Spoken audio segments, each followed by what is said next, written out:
Das erste Geräusch war ein sanftes, unaufhörliches Rauschen, das sich durch den Lehmziegel der Wand fraß und in den kühlen Raum drang, in dem Nephrib schlief. Es war kein plötzlicher Lärm, sondern ein tiefes, atmendes Summen. Das Fundament der Welt schien sich zu verändern. Er öffnete die Augen und wusste sofort: Der Nil war gekommen. Die Flut hatte in der Nacht ihren Atem über das Land gelegt. Ein Gefühl, das zwischen Ehrfurcht und vertrauter Routine lag, erfüllte ihn, als er sich von seiner Schlafmatte erhob und zur schmalen Öffnung trat, die als Fenster diente. Draußen verwandelte sich die Welt. Wo gestern noch staubige, rissige Erde gewesen war, glänzte jetzt ein trübes, braunes Wasser, das sich langsam und unaufhaltsam über die Uferbänke schob. Die Luft roch anders, schwer nach feuchtem Schlamm, nach aufgewühltem Wurzel und nach dem Versprechen von Leben. Seine Morgenroutine war durch die Ereignisse des Flusses diktiert. Mit einer kleinen Tannschale schöpfte er Wasser aus dem großen Forstkrug, der am Abend vom Flussrand geholt worden war. Es war nicht klar, sondern milchig trüb von dem feinen Kalk und dem Schlamm, den der steigende Nil mit sich führte. Mit einem unterdrückten Seufzer begann er, sich Gesicht, Arme und Beine damit abzureiben. Die Regel schien lästig, das kalkige Wasser hinterließ ein seltsames, trockenes Gefühl auf der Haut. Doch der alte Hori hatte sie ihm eingebläut. Dies war keine Laune der Priester, sondern die erste Verteidigungslinie. Das Wasser wusch nicht nur den Schlaf weg, sondern auch die unsichtbaren Parasiten, die in der Hitze gediehen, und der feine Kalk trocknete die Haut aus und machte sie für lästige Insekten weniger einladend. Jede Bewegung war ein Akt des Gehorsams gegenüber einer unsichtbaren Logik, gekleidet in seinen. Ein Facken Leinenschurz verließ das Haus. Die Sonne stand noch tief und tauchte die überschwemmte Ebene in ein goldenes, flirrendes Licht. Schon waren die Bauern bei der Arbeit. Er sah sie am Rand des streugenden Wassers, wo Männer mit langen, geknoteten Seilen und geschnitzten Holzpfählen standen.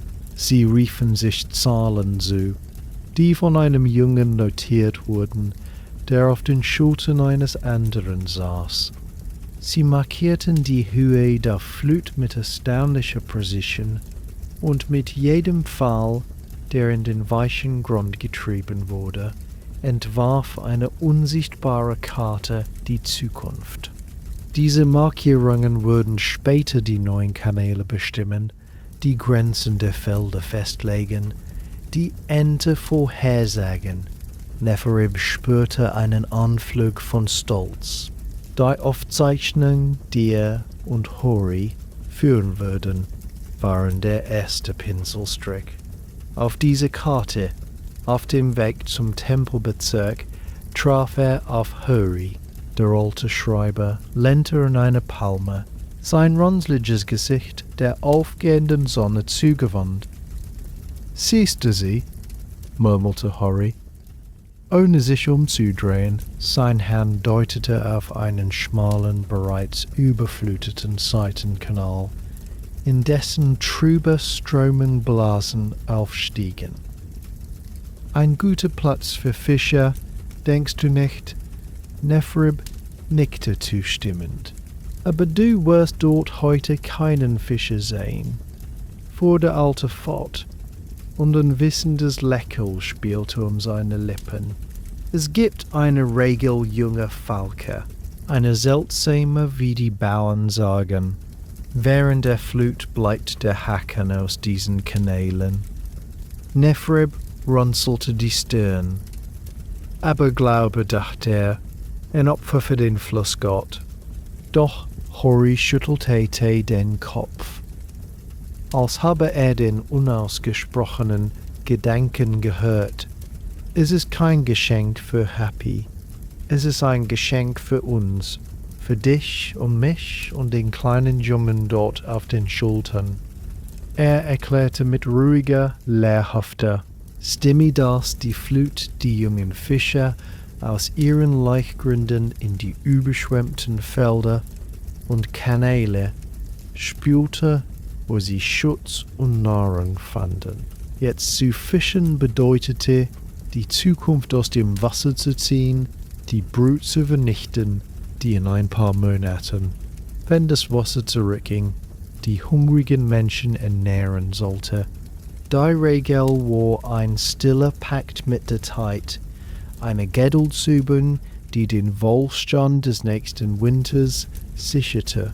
Es war weniger ein Verbot als eine kluge Zurückhaltung.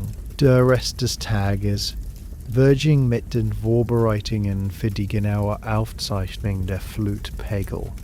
Der Tempelhof war ein Gewirr aus geschäftiger Ruhe. Gegen Abend, als die Hitze nachließ und das Licht weich und lang wurde, kehrte Neffe Filia zu seiner Familie zurück. In der Hand hielt er eine reife Brauerfeige, die ihm eine Bäuerin für einen kleinen Gefallen gegeben hatte. Er setzte sich auf die Schwelle seines Hauses, den Rücken an den kühlen Lehm gelehnt und betrachtete das schimmernde, endlos Wasser. Dann biss er in die Frucht. Der süße, honigartige Saft füllte seinen Mund. Ein direkter, unmittelbarer Genuss. In diesem Moment, zwischen dem Geschmack der Feige und dem Anblick des lebensspendenden Flusses, fühlte er sich nicht mehr geplagt von den Regeln, er fühlte sich getragen von ihnen, ein winziger, aber bewusster Teil eines großen, langsamen und weisen Rhythmus, der seit unzähligen Generationen das Leben am Nil ordnete. Das Rauschen der Flut war der Herzschlag dieses Rhythmus, und er lauschte ihm, bis die Sterne herauskämen.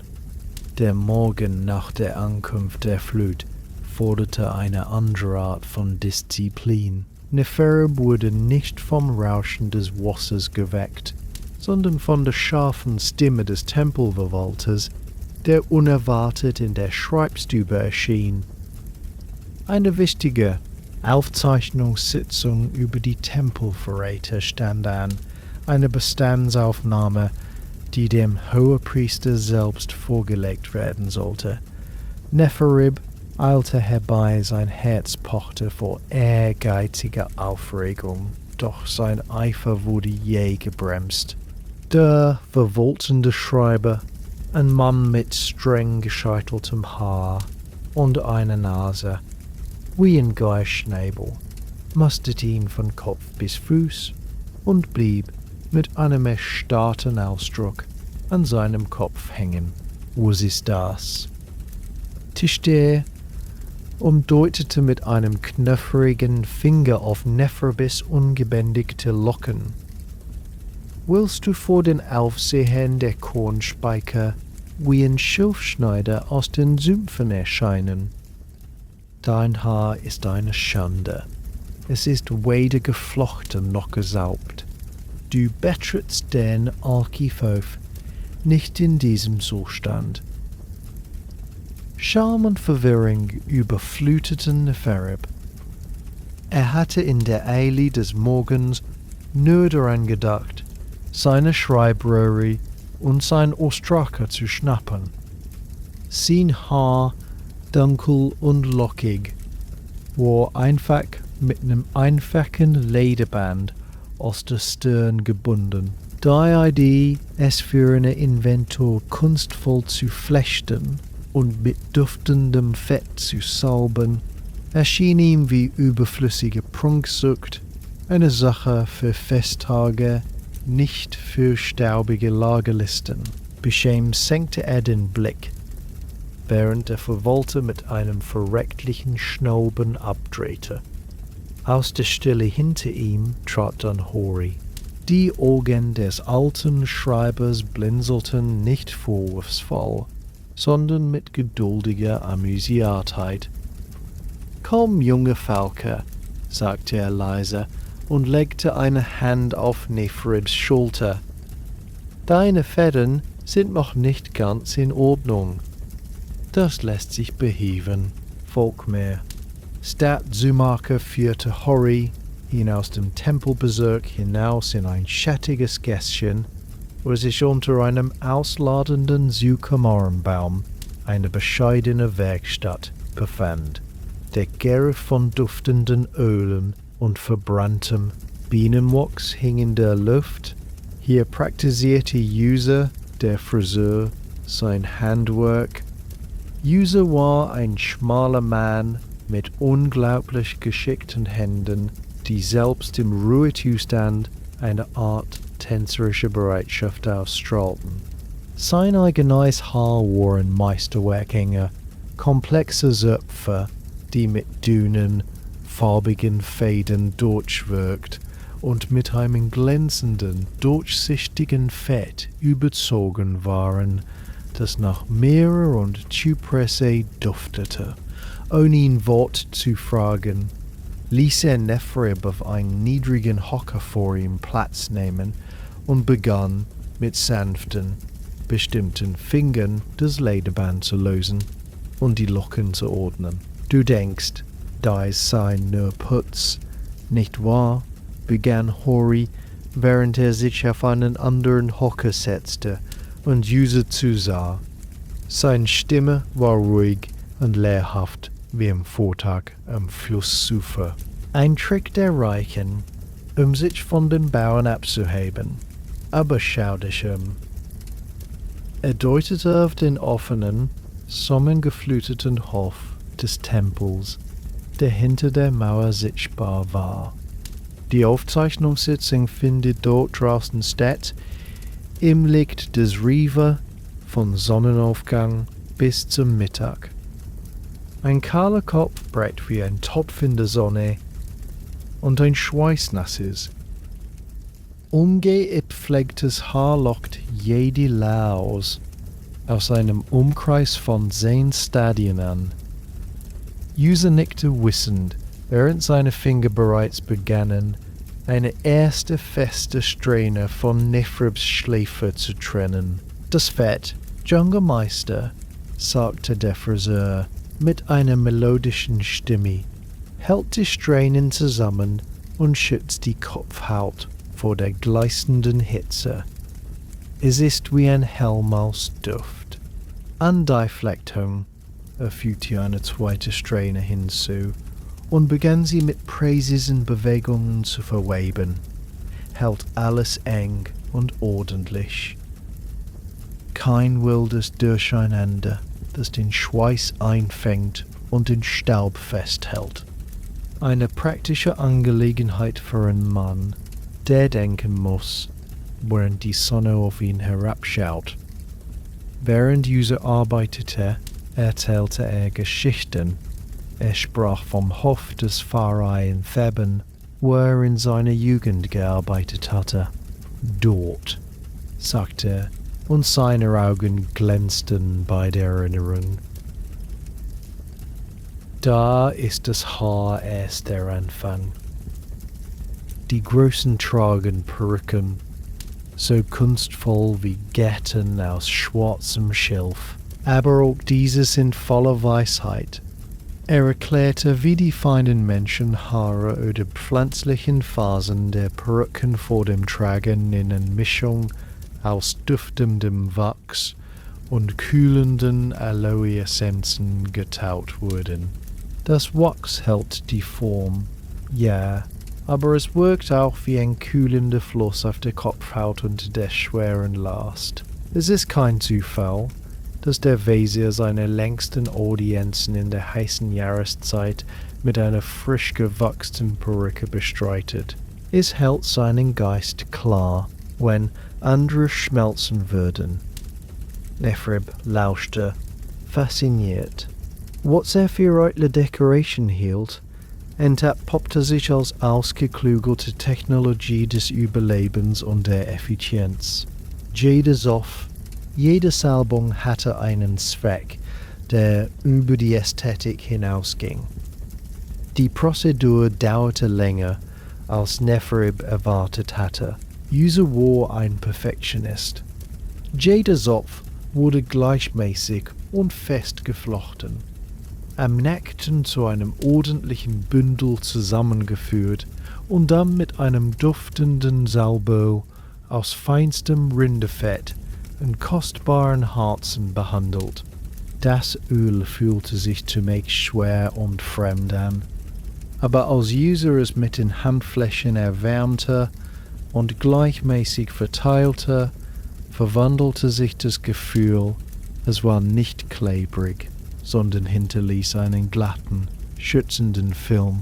Ein angenehmer, holziger Duft, vermischt mit einem Hauch von Blumen, umgab Neferib. Als User schließlich einen Polierting, Neferib als User schließlich ein Polierting, sein Gesicht eingerahmt von den symmetrischen, glänzenden Zöpfen, wirkte älter, würdevoller, vorbereitet. Die Last auf seinem Kopf fühlte sich nicht wie eine Bürde an, sondern wie eine Rüstung. Hori stand auf und musterte ihn mit einem zufriedenen Nicken. Siehst du, nun bist du nicht nur sauber, du bist geschützt. Die Sonne wird deinem Verstand nicht weich kochen, und die kleinen Krobler werden dieses parfümierte Festmahl meiden.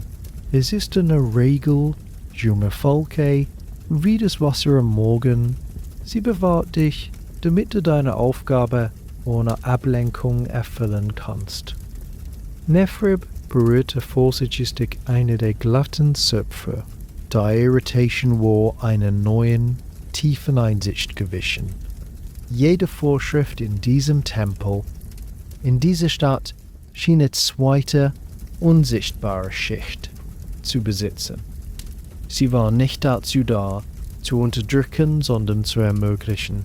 Gestärkt und verwandelt folgte er Hori aus der kühlen Werkstatt zurück in die gleißende Sonne, bereit, den Hof und die wichtige Sitzung zu betreten, nicht mehr als unordentlicher Novizier, sondern als ein würdiger, wenn auch junger Schreiber im Dienste des Tempels.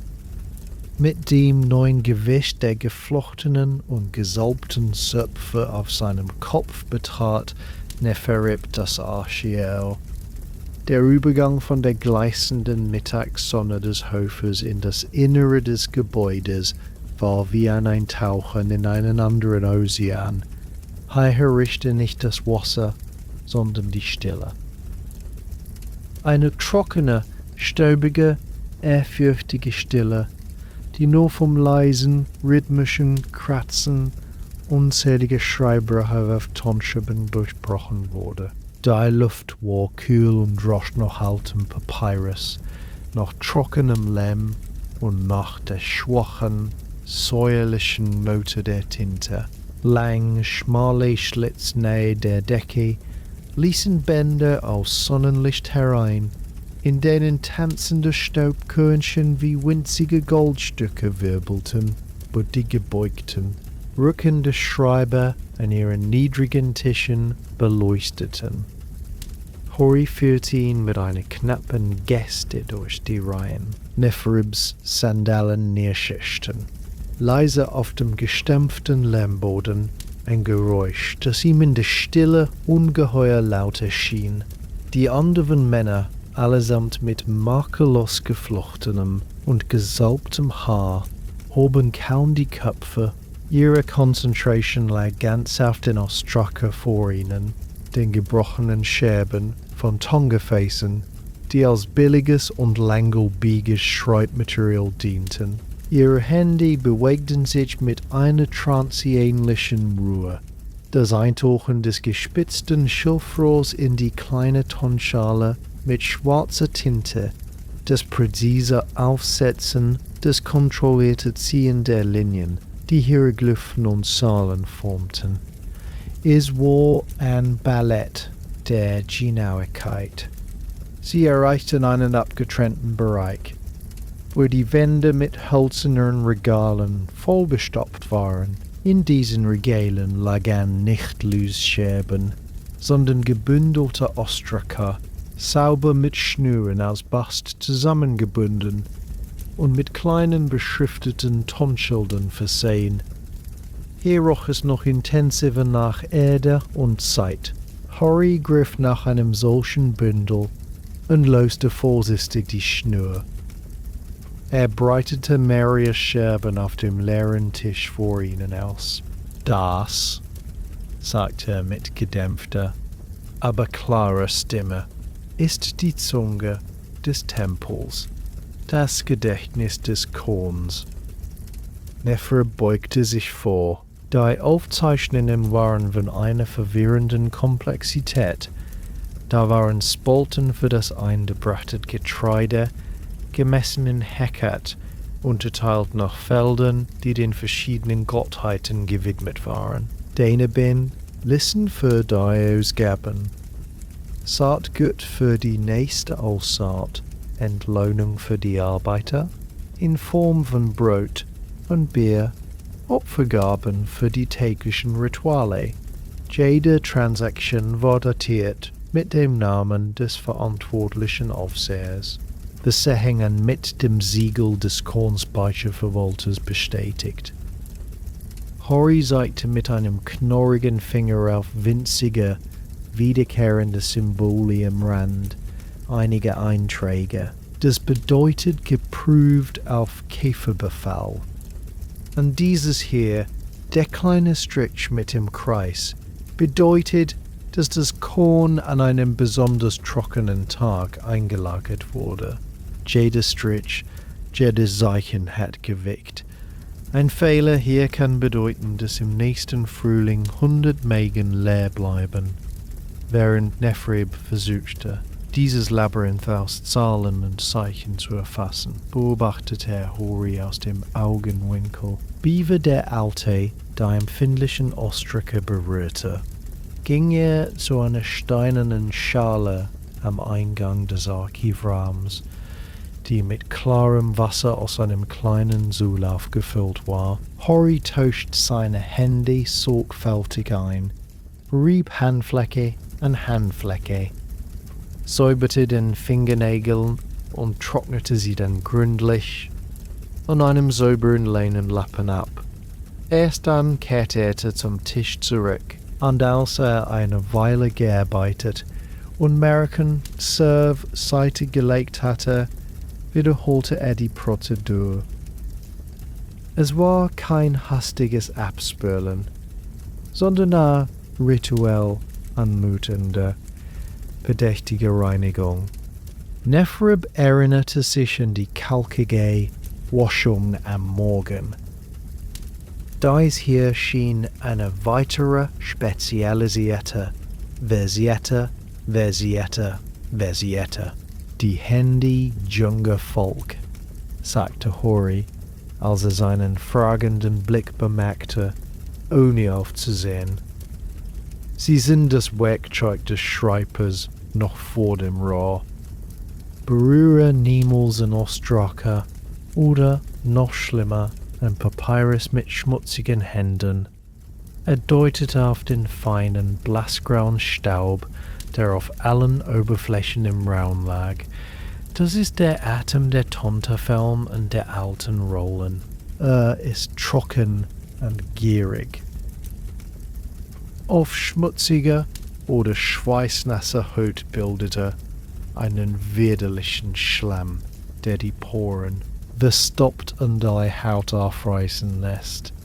Auf dem Papyrus aber, er senkte seine Stimme zu einem ehrfürchtigen Flüstern, ist der Tod ein einziges fettiges Fleckchen, ein Körnchen Schweiß oder Staub, und die Tinte verläuft, zerläuft, weigert sich, sauber zu haften. Sie verdirbt. Eine ganze Rolle wochenlange Arbeit, unleserlich gemacht durch einen unbedachten Moment. Die Regel war also kein leerer Formalismus. Sie war der Schutzschild für das kostbare Medium des Wissens selbst.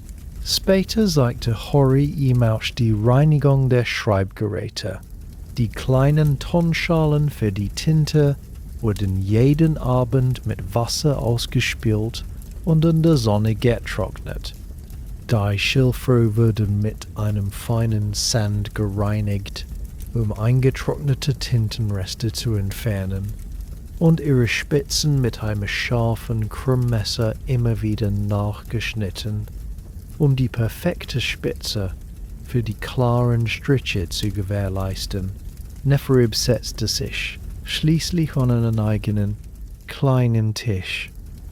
Horry legte ihm ein einfaches Ostrücker und eine Schale mit verdünnter Übungstinte vor. Die Stille umfing ihn, keine bedrückende, sondern eine konzentrierte, produktive Stille.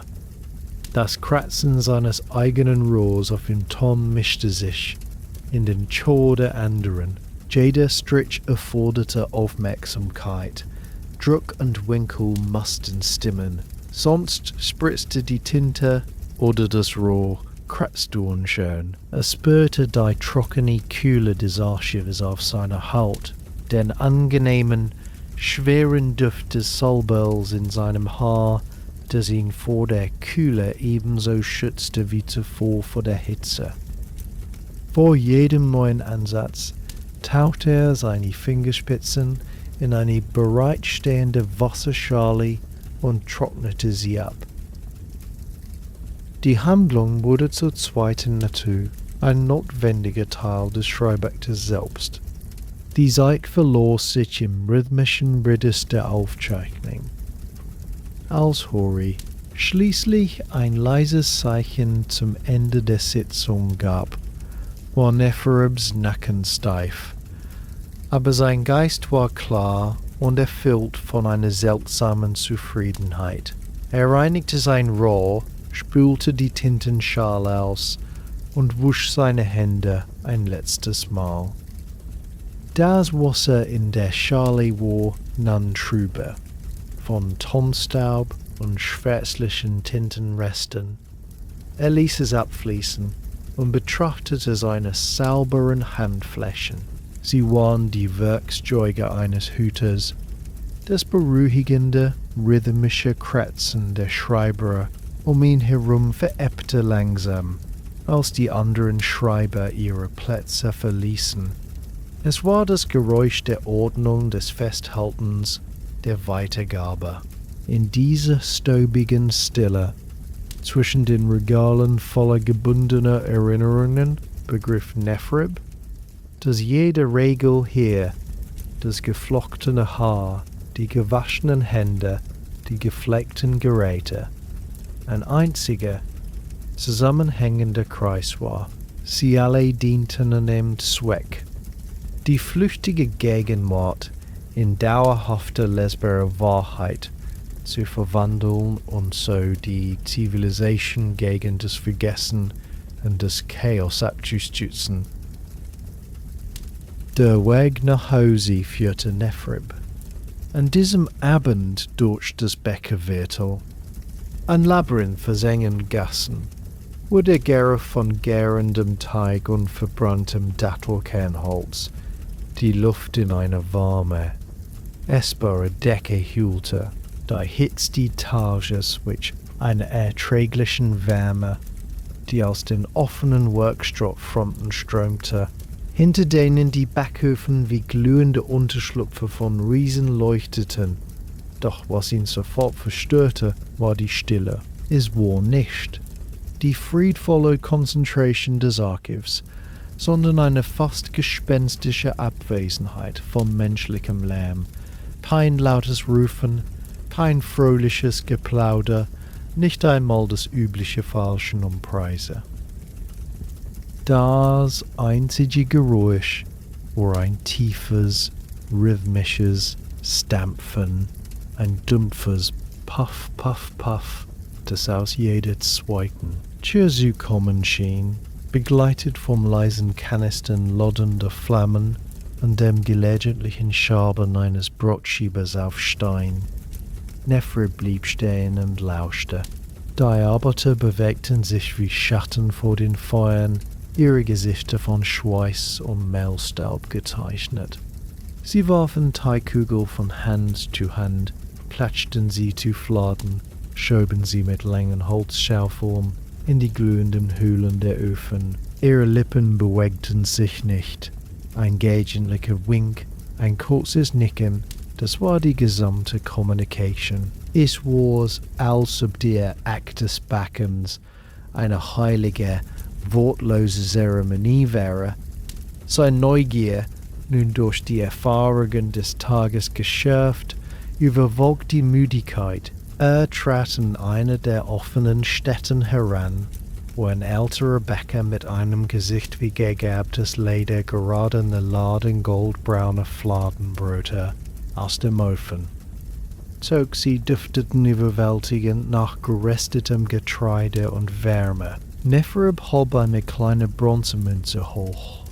Der Bäcker sah sie, nickte kurz und nahm mit einer schnellen, geübten Bewegung 2 der heißesten Brote von der Schaufel, wickelte sie, geschickt in ein sauberes Blatt Papyrus, und reichte sie ihm. Die Transaction war in völliger Stille abgeschlossen. Als Neferib das warme Paket entgegennahm, konnte nicht widerstehen. Beugte sich vor, über das Zischen und Knacken des Feuers hinweg gehört zu werden, und flüsterte: »Warum spricht hier niemand?« Der Bäcker musterte ihn einen Moment. Seine Augen funkelten im Feuerschein, dann breitete sich ein langsames, faltiges Lächeln auf seinem Gesicht aus. Er winkte Nefrib näher zu einer etwas ruhigeren Ecke, weg von der unmittelbaren Ofenhitze. Sein Flüstern war rau und mit einem leisen Kichern durchsetzt. Die Priester haben keine Regel dagegen erlassen, Junge. Bisher machte eine weite Geste über seine stumme Werkstatt, ist weniger Vorschrift, mehr alte Gewohnheit. Die Gewohnheit von Männern, die ihr Handwerk achten und ihren Teig lieben, deutet auf den großen flachen Stein, auf dem ein Geselle gerade einen neuen Teigklumpen bearbeitete. Die Bewegung war kräftig, ein ganz körperlicher Einsatz, bei dem Schweißperlen von seiner Stirn auf den Stein tropften. Siehst du die Arbeit? Sie ist heiß, sie ist anstrengend. Wenn man dabei viel spricht, öffnet man den Mund. Anderes passiert. Seine Augen wurden schmal und wissend. Spacke, winzige Tröpfchen, unsichtbar für dich, fliegen heraus. Und wo landen sie? In der Schüssel mit dem Bösensauteig, auf dem frisch gemahlenen Mehl, auf dem Teig selbst. Er schüttelte den Kopf, als wäre der Gedanke abscheulich. Ein Brot soll reinschmecken, nach Korn und Feuer, nicht nach dem Atem des Bäckers. Das ist der erste Grund. Dann zeigte er auf den offenen Ofenmund, aus dem eine brutale Hitze waberte, die Luft über den Flammen flirren ließ. In der Glut sah man die weißglühenden Reste von Dattelkernen und Holz. Und dann ist da das Feuer, fuhr der Bäcker fort. Es frisst alles, und speit Asche und feinsten Strohballs. Atme tief ein, wenn du mutig bist. Neferib tat einen vorsichtigen Atemzug und spürte sofort den feinen, trockenen Grieß auf seiner Zunge. Genau das. Ein offener Mund, der Fragen stellt oder Lieder singt, ist eine offene Tür für diese winzigen, bitteren Körnchen. Sie legen sich auf die Zunge Kratzen im Hals und am Ende schmeckt ein eigenes Brot nach Asch. Wir schweigen, unser eigenes Werk nicht zu verderben. Es war eine so einfache, so vernünftige Erklärung, dass Nefrib fast lachen musste. Wieder einmal verbarg sich hinter dem, was vom Außen wie strenger Ritualismus oder gar düster Stille, außer ein Bündel praktischer, fast hygienischer Prinzipien. Das Schweigen war kein Zeichen der Unterdrückung, sondern der Konzentration und des Respekts vor dem Produkt. Es war eine Barriere gegen Verunreinigung, sowohl körperlicher als auch geschmacklicher Art. Außerdem fügte der Bäcker mit einem Zwinkern hinzu und senkte seine Stimme noch weiter. In der Stille hört man das Brot, das leise Sichern, wenn es fertig backt, das Knacken der Kruste, wenn es abkühlt. Ein schwarzhafter Mann verpasst diese Zeichen. An ein Brot, das zu lange im Ofen bleibt, ist eine traurige Verschwendung. Nefrib bedankte sich mit einer stummen Verbeugung, die der Bäcker mit einem weiteren Nicken erwiderte, bevor sie zurück zu seinem Ofen eilte. Nefrib trat aus der Werkstatt hinaus in die dämmerige Gas. Das Stampfen und das Knistern der Feuer bildeten weiterhin den Soundtrack des Viertels, eine wortlose Symphonie der Herstellung.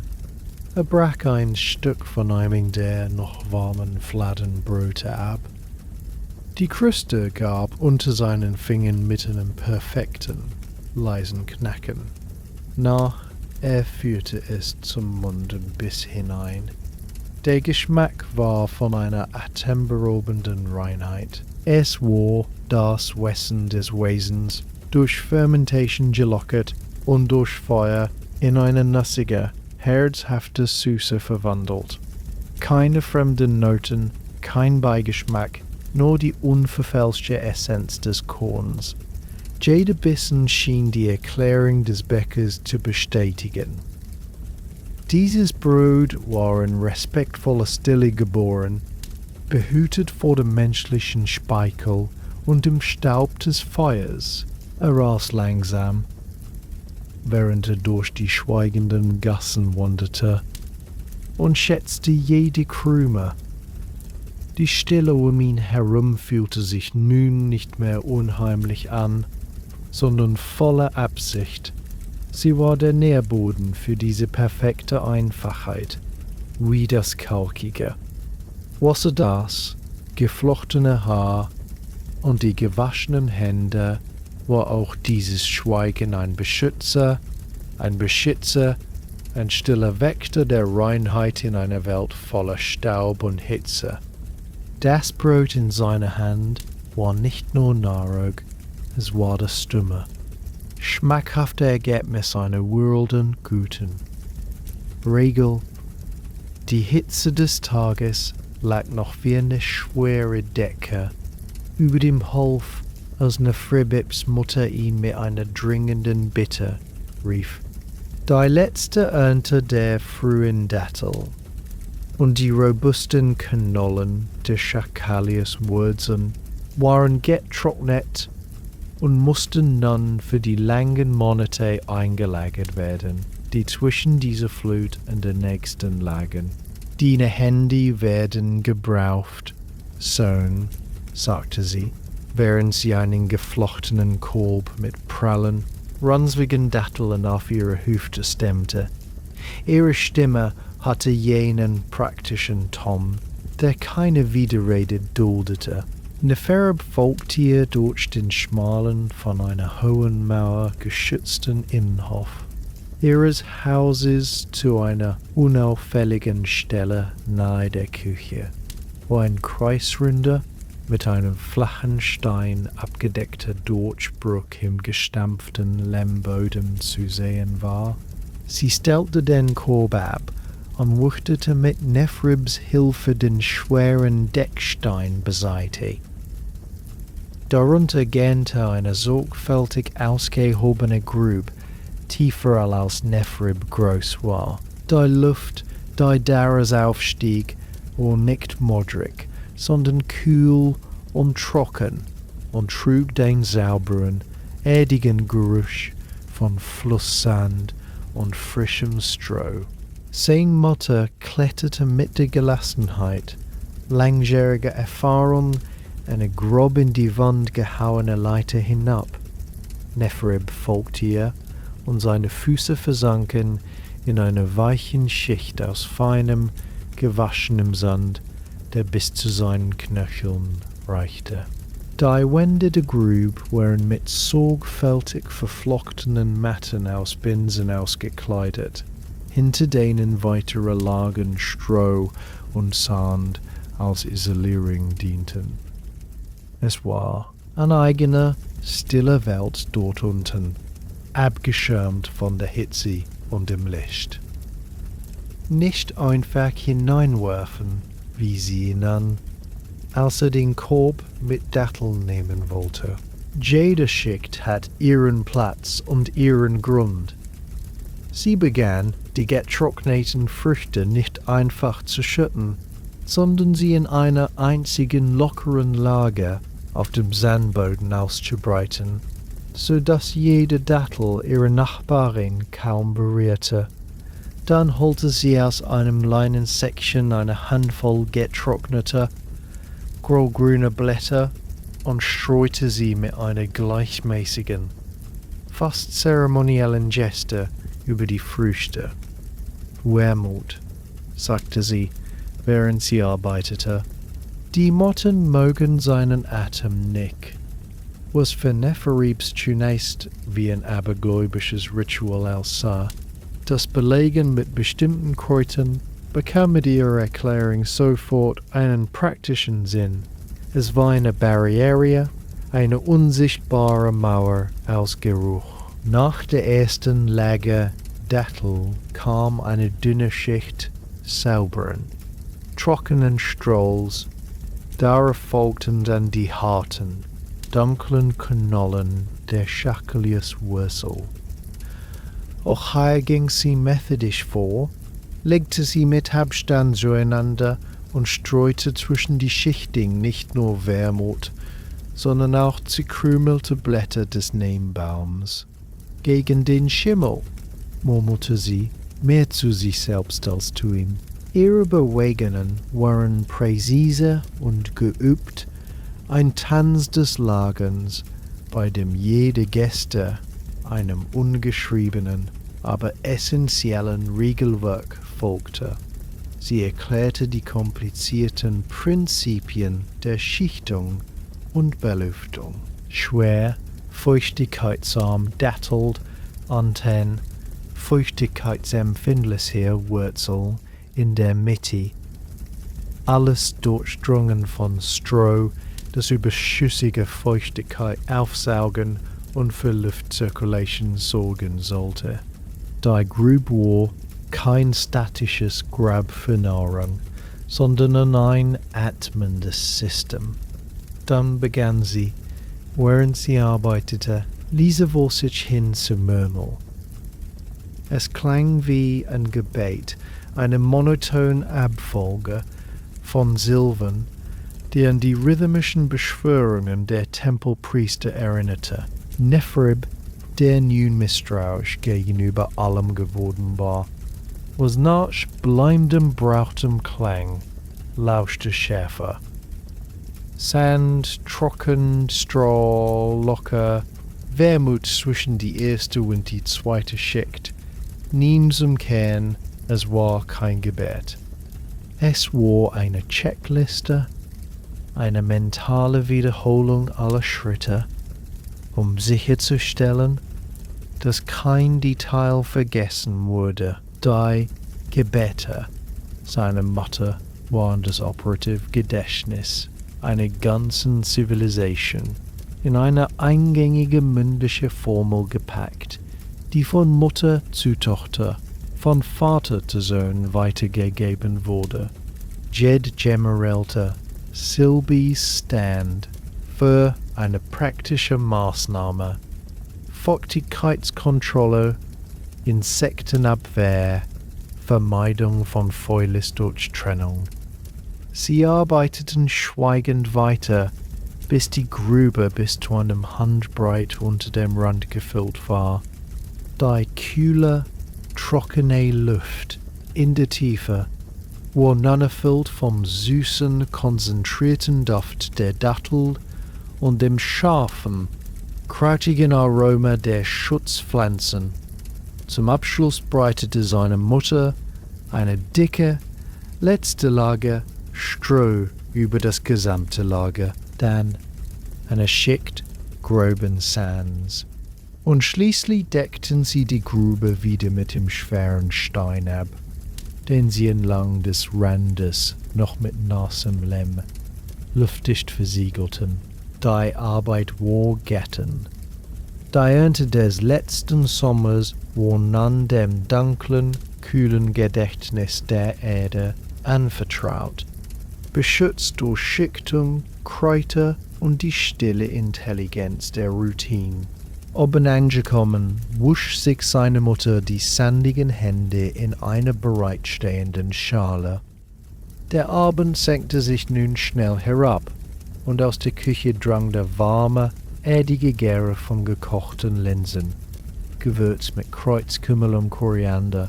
Sie setzten sich gemeinsam auf eine niedrige Bank im Hof. Die Müdigkeit in Neferbs Gliedern war eine gute, befriedigende Müdigkeit. Er blickte auf die nun unsichtbare Grube. Was er früher als lästige Pflicht oder sinnenwerte Tradition abgetan hätte, sah er jetzt mit neuen Augen. Die Grube war kein dunkles Loch, sondern ein Klassenzimmer gewesen. Jede Regel, die seine Mutter befolgt hatte, die spezifische Schichtung, die Wahl der Kräuter, das murmelnde Aufsagen, war eine Lektion in angewandter Weisheit. Es wurde das frühe Verständnis von Mikroklima und Wahrschutz verpackt in das Gewand des Alltäglichen. Das Überleben durch den kargen Winter hing von dieser unscheinbaren Disziplin. Ab durchdachte Linsen mischte sich mit der kühlen Abendluft und Nefereb spürte erneut diese tiefe, stille Verbindung zu dem, sentie für stille Verbindung zu dem, um das seine Familie trug und nährte. Die Angelegenheit war dringend, zumindest in Neferebs Augen.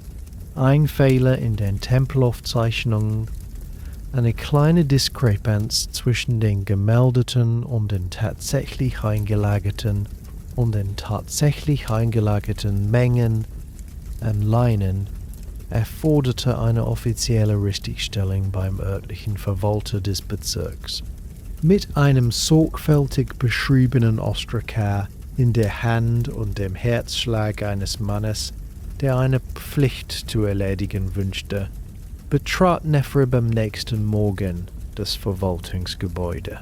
Es war ein schmuckloser Bau aus Lehmziegel nahe dem Tempel gelegen, und die Atmosphäre, die ihn im Empfangsraum empfing, war von einer ganz anderen Qualität als die konzentrierte Stille des Archivs oder das wortlose Stampfen der Bäckerei. Der Raum war voll, übervoll auf niedrigen Holzbänken, die in den kahlen Wänden entlang liefen, saßen Männer und Frauen jeden Alters und Standes. Ein Bauer mit sandverkrusteten Füßen, eine Händlerin mit schweren Silberarmreifen, ein alter Priester mit geschorenem Kopf, ein junger Soldat in abgetragenem Lederwams. Sie alle teilten sich den begrenzten Raum. Doch was Nefereb am meisten verblüffte, war die bemerkenswerte, fast unheimliche Ruhe. Es gab kein Gedränge, kein lautes Beschwerdeführen, kein ungeduldiges Getrampel.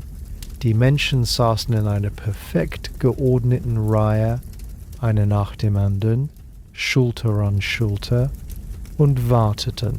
Ihre Körper waren still, ihre Blicke geduldig auf den Boden oder auf ihre eigenen Hände gerichtet. Das einzige Geräusch war ein gelegentliches, leises Räuspern, das Rascheln von Kleidung oder das sanfte Kratzen von Sandalen auf dem gestampften Lehm. Die Luft war warm und roch nach Schweiß, Staub und gedämpfter Erwartung.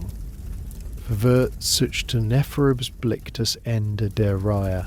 Es schlossen eine schmalen, mit einem groben Vorhang verhangenen Türöffnung, hinter der die Stimme des Verwalters ab und zu gedämpft erklang.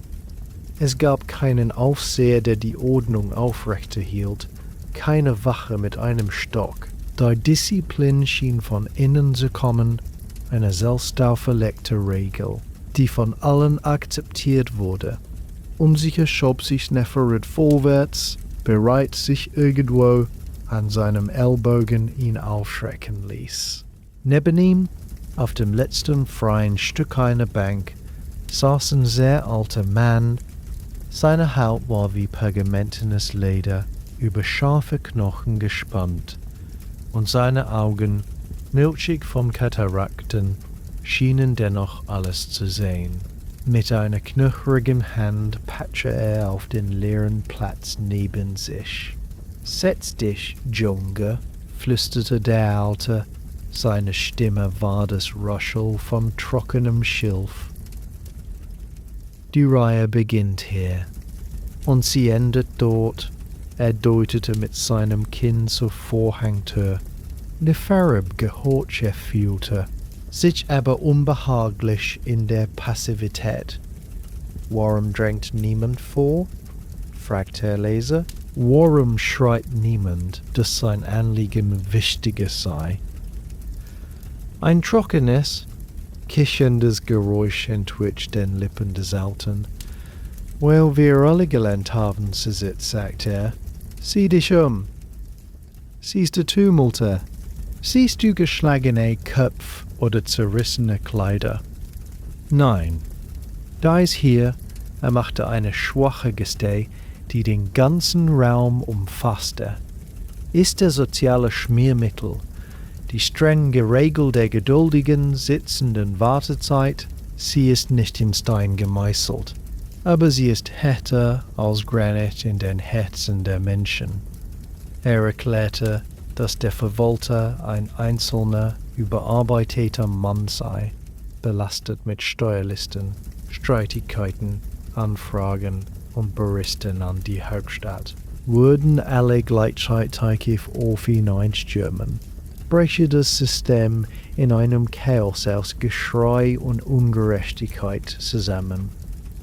Aber so, fuhr der Alte fort, kommt jeder dran, der Rehe nach, der Bauer mit seinem Zins, die Händlerin mit ihrem Soul, der Priester mit seiner Beschwerde.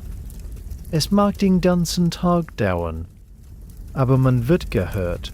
Die Wartezeit kühlt auch hitzige Gemüter ab. Ein Mann, der eine Stunde in der Stille gesessen hat, um über sein Anliegen nachzudenken, trägt es oft mit weniger Zorn vor als einer, der im Eifer des Moments hereinplatzt.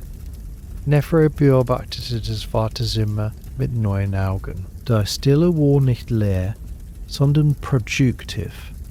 In den Pausen zwischen den leisen Geräuschen blühte ein anderes, subtiles Leben auf. Der Bauer neben deren Händlerin beugte sich einen Zentimeter vor und flüsterte etwas über den Preis von Emmer-Weizen am Markt von Koptos. Die Händlerin nickte kaum merklich und erwiderte mit einem leisen Wort über die Qualität der letzten Kupferlieferung aus dem Osten. Weiter hinten tauschten zwei ältere Frauen, ihre Köpfe dicht beieinander, die neuesten Nachrichten über eine Hochzeit in der dritten Gasse aus. Kleingeschäftet wurden eingefädelt. Information weitergegeben, Gemeinschaft gepflegt. Alles in einem gedämpften, respektvollen Unterton, der die heilige Ordnung der Reihe nicht störte. Des war es immer wohl kein Ort der Frustration, sondern ein unerwarteter Notenpunkt des sozialen und wirtschaftlichen Geflecks der Stadt. Ein Raum, den die langsame Zeit für Nebenabsprachen und Netzwerken öffnete. Der alte Mann neben ihm schien die Gedanken zu lesen. Wir sitzen nicht nur, um zu warten, murmelte er. Wir sitzen, um zu atmen, um zuzuhören. Manchmal löst sich das Problem, über das man gekommen ist, von selbst auf, während man den Geschichten der anderen lauscht. Manchmal findet man einen Verbündeten für sein Anliegen, noch bevor man die Schwelle zum Verwalter überschreitet. Seine milchigen Augen schienen in die Ferne zu blicken. Die Hast ist der Feind der guten Entscheidung, junger Freund. Diese Bankhaie lehrt uns, dass die Welt sich weiterdreht, auch wenn wir stillsitzen, an dass oft die Lösung zu uns kommt, wenn wir aufhören, ihr nachzujagen.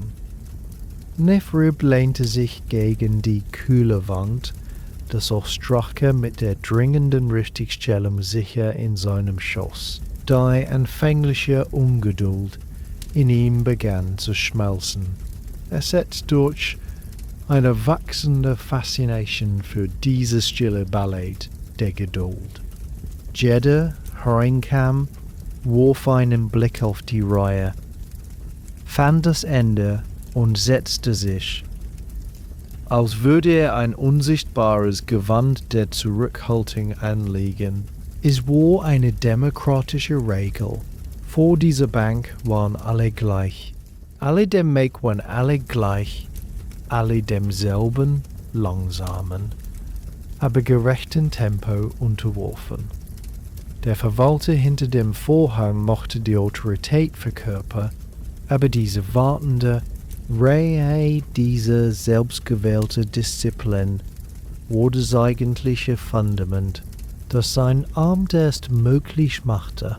Sie verhinderte den Tumult, bewahrte die Würde aller und verwandelte die unvermeidliche Wartezeit von einer Qual in eine ruhige, fast meditative Pause im geschäftigen Fluss des Tages. Nefrib schloss für einen Moment die Augen und lauschte dem Atem des Raumes, dem geduldigen Ein- und Aus vieler Lungen, dem gelegentlichen Flüstern, dem fernen Murmeln der Autorität hinter dem Vorhang.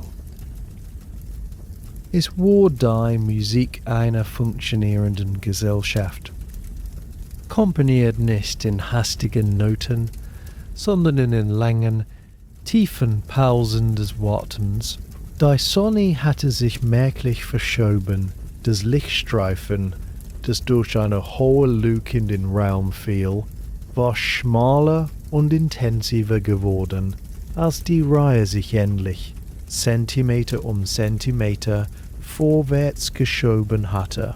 Nefribs Beine waren steif vom langen, ruhelosen Sitzen, doch seine Gedanken waren klar, geschärft durch die Beobachtungen des alten Mannes an seiner Seite. Schließlich war der Nächste. Der Vorhang bewegte sich. Ein Bauer trat heraus, sein Gesicht eine Mischung aus Erleichterung und Resignation. Und mit einem leisen Nicken forderte der alte Nefrib auf, einzutreten. Der Raum des Verwalters war klein, überfüllt mit aufgestapelten Holzkisten, die als Regale dienten, und gefüllt mit Papyrusrollen und gebündelten Ostrache. Der Verwalter selbst, ein Mann mit müden Augen und einem schmalen Schreibrohr hinter dem Ohr, saß hinter einem grob gezimmerten Tisch. Er sah nicht auf, als Nefrib eintrat, sondern beendete einen letzten Strich auf einem Papyrus vor sich. Die Luft roch nach Staub, Tinte und eine überreifen Feige, die in einer Ecke vergessen lag. Mit einem Gefühl der endlichen Erledigung trat Nefrib vor, verbeugte sich kurz und legte sein sorgfältig beschriebenes, Ausdrücke mit der Richtigstellung der Leinenbestände auf den Tisch vor den Verwalter. Ehrenwerter Verwalter, eine Berichtigung der Tempelaufzeichnung betreffend die dritte Leinenlieferung der letzten Überschwemmungszeit, sagte er mit der formellen Stimme, die Hori ihm beigebracht hatte. Erwartete, dass der Mann das Ostrake aufnehmen, die Zahlen überprüfen, vielleicht eine Frage stellen oder sofort einen Korrekturvermerk anbringen würde. Stattdessen geschah etwas, das ihn völlig verwirrte. Der Verwalter warf nur einen flüchtigen Blick auf die Scherbe, nickte kaum merklich und schob sie dann, ohne ein Wort zu sagen, beiseite. Er legte sie auf einen bereits vorhandenen Stapel ähnlicher Ostrake am äußersten Rand des Tisches, wo sie verschwand zwischen Anfragen über Säune, Streitigkeiten um Ziegen und Meldungen über verstopfte Kanäle. Dann sah er wieder auf, musterte Nefrib mit diesem selben müden Blick und deutete mit Narkambo Handbewegung zur Tür. Eine Welle der Enttäuschung und des Unverständnisses schoss durch Nefrib. All dieses geduldige Warten, diese stille Disziplin der Reihe, nur damit sein wichtiges, korrektor gestelltes Anliegen beiseite geschoben wurde wie ein lästiger Kiesel im Schuh. Da Hitz dies des Protests stieg in ihm auf. Er öffnete den Mund, ein Einwand, eine Bitte und sofortige Prüfung lag ihm auf der Zunge. Doch bevor ein Ton herauskommen konnte, spürte er erneut diese knirschende, sanfte Berührung in seinem Ellbogen. Der alte Mann war hinter ihm in den Raum getreten, still wie ein Schatten. Seine Finger trocken wie Vogelfäden, zupften leicht in Nefribs Ärmel, eine stumme, aber dringliche Warnung. Nefrib erstarrte, der unausgesprochene Protest erstickte in seiner Kehle. Der Alte neigte seinen Kopf in einer winzigen Geste der Ehrerbietung gegenüber dem Verwalter, der bereits seine Aufmerksamkeit der nächsten Papyrusrolle zugewandt hatte, und führte Nefrib mit sanftem Druck zurück durch den Vorhang in den Wartesaal. Sie traten nicht zurück in die Reihe, sondern der Alte führte ihn beiseite in eine Nische nahe der Eingangstür, wo die Luft etwas kühler war. Die Enttäuschung brannte noch in Nefribs Brust. Er hat es nicht einmal angesehen, flüsterte er empört. Nach all den Stunden. Das ist Respektlosigkeit. Der alte Mann schüttelte langsam den Kopf, und in seinen milchigen Augen lag ein Funken tiefer Geduld. Respektlosigkeit, junger Freund? Nein, das ist die Regel. Die wichtigste vielleicht von allen hier. Seine raue Stimme sank zu einem vertraulichen Flüstern herab. Siehst du die Müdigkeit in seinen Augen, den Berg der Arbeit auf seinem Tisch? Dein Ostrake ist wichtig, ja, für dich, für den Tempel. Aber für ihn ist es ein Puzzleteil in einem Bild, das den ganzen Bezirk umfasst. Sollte das jetzt in diesem Moment überprüfen, erschöpft von den 20 Anliegen davor und in Erwartung der 30 danach. Seine Entscheidung wäre hastig, vielleicht übereilt, möglicherweise falsch.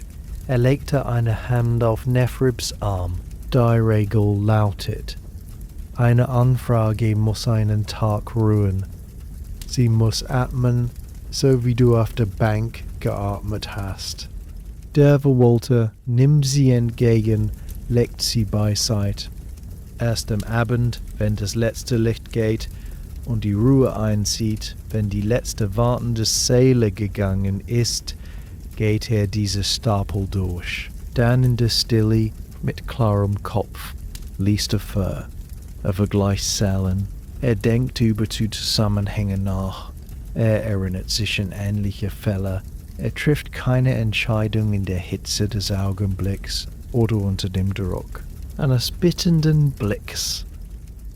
Diese Regel, betonte der Alte, ist eine Regel gegen die Hast. Sie ist ein Wohl gegen den Impuls, gegen die Ungeduld, die zu Ungerechtigkeit führt. Sie zwingt auch den Bittsteller zu warten, seine eigene Dringlichkeit zu überdenken. Manchmal bis zum nächsten Tag hat sich das Problem von selbst gelöst oder erscheint in einem anderen Licht. Nefrib starrte auf den groben Vorhang, hinter dem der Verwalter jetzt die Stimme einer Händlerin hörte. Die empfängliche Empörung wich einer langsam einsickenden Erkenntnis. Es war derselbe Grundsatz, den überall zu entdecken begann. Der Schutz vor der eigenen Unvollkommenheit, die Vorsorge gegen Fehler. Das Waschen der Hände schützte des Papyrus, das Schweigen der Bäcker schützte das Brot, und diese Regel des Ruhenlassens schützte die Qualität der Entscheidung selbst. Sie war ein Mechanismus, um Zeit und Ruhe als Filter einzusetzen, um das Wertvolle vom bloß Dringlichen zu trennen. Sein Ausdruck war nicht abgewiesen worden. Es war in eine Warteschleife der Besonnenheit geschickt worden. Ohne ein weiteres Wort führte der alte Mann ihn zum Ausgang. Draußen traf sie die volle, späte Nachmittagssonne, warm und golden.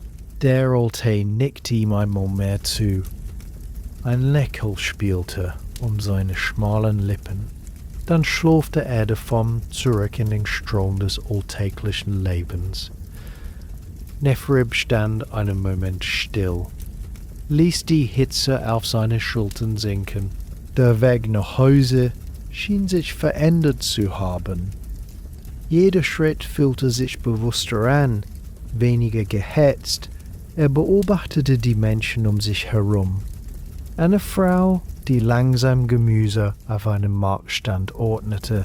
Zwei alte Männer, da im Schatten einer Mauer ein endloses Brettspiel spielten. Kinder, die mit einer ausgetrockneten Schote eines Johannisbrotbaums spielten, ohne Eile. Das Tempo des Lebens hier war nicht langsam aus Trägheit, sondern aus Absicht. Es war ein Tempo, das Raum ließ für Prüfung, für Atem, für das Ruhenlassen. Er erreichte sein Haus, als die ersten langen Schatten über den Hof fielen. Die Enttäuschung war vollständig einer tiefen, nachdenklichen Wertschätzung gewichen. Er hatte heute 2 Lektionen der sanften Kunst des Wartens gelernt. Die erste in der disziplinierten Reihe, die Tumult verhinderte und Gemeinschaft förderte.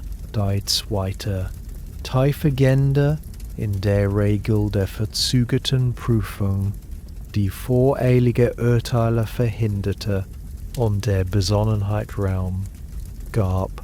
Beide dienten demselben Zweck, der Bewahrung von Ordnung, Gerechtigkeit und Qualität einem komplexen Gefüge von Bedürfnissen und Pflichten.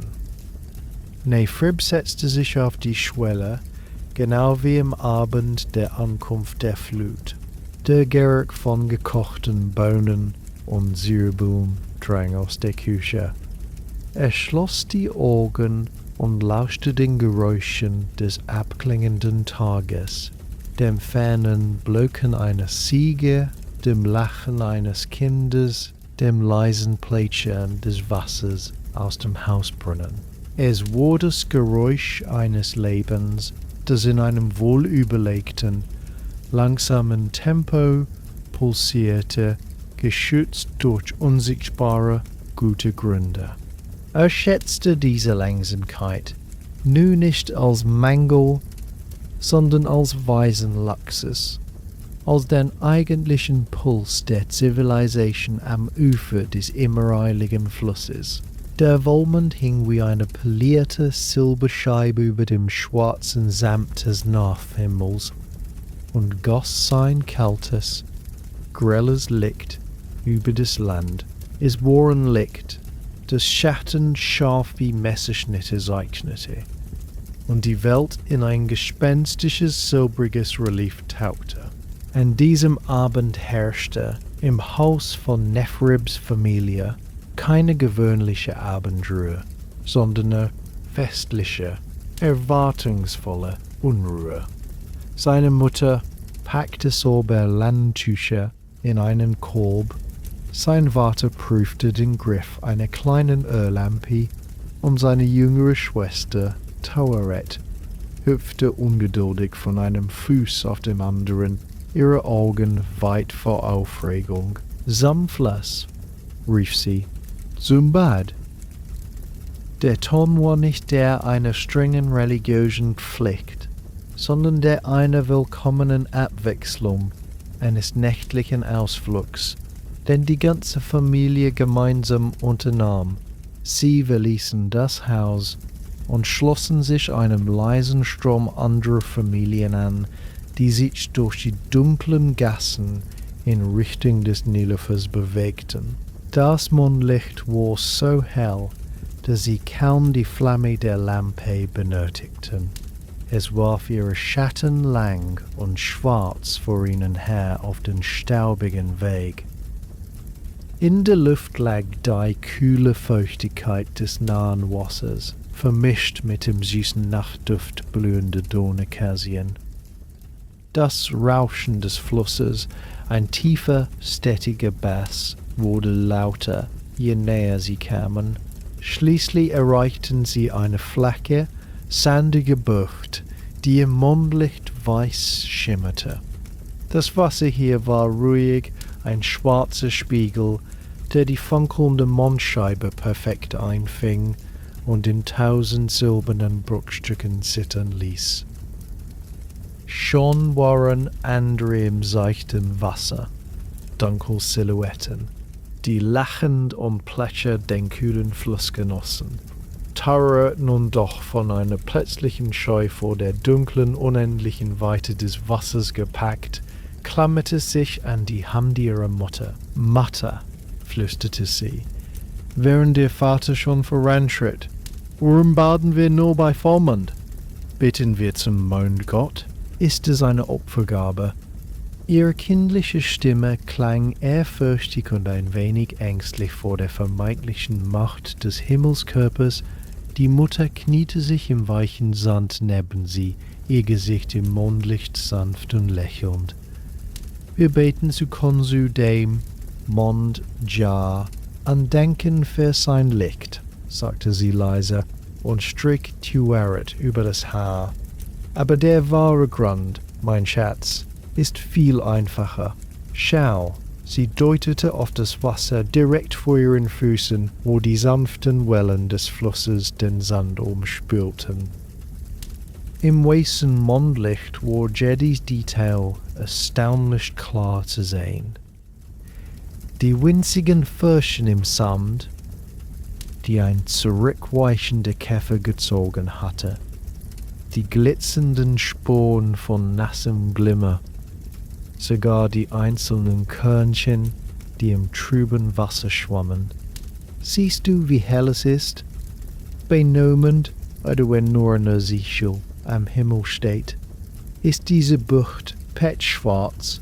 Man könnte auf einen scharfen Stein treten, in ein tiefes Loch stolpern, oder, sie senkte ihre Stimme zu einem dramatischen Flüstern, any Wasserschnecke oder einen kleinen Krebs nicht sehen, der neugierig an deinem See knabbern möchte.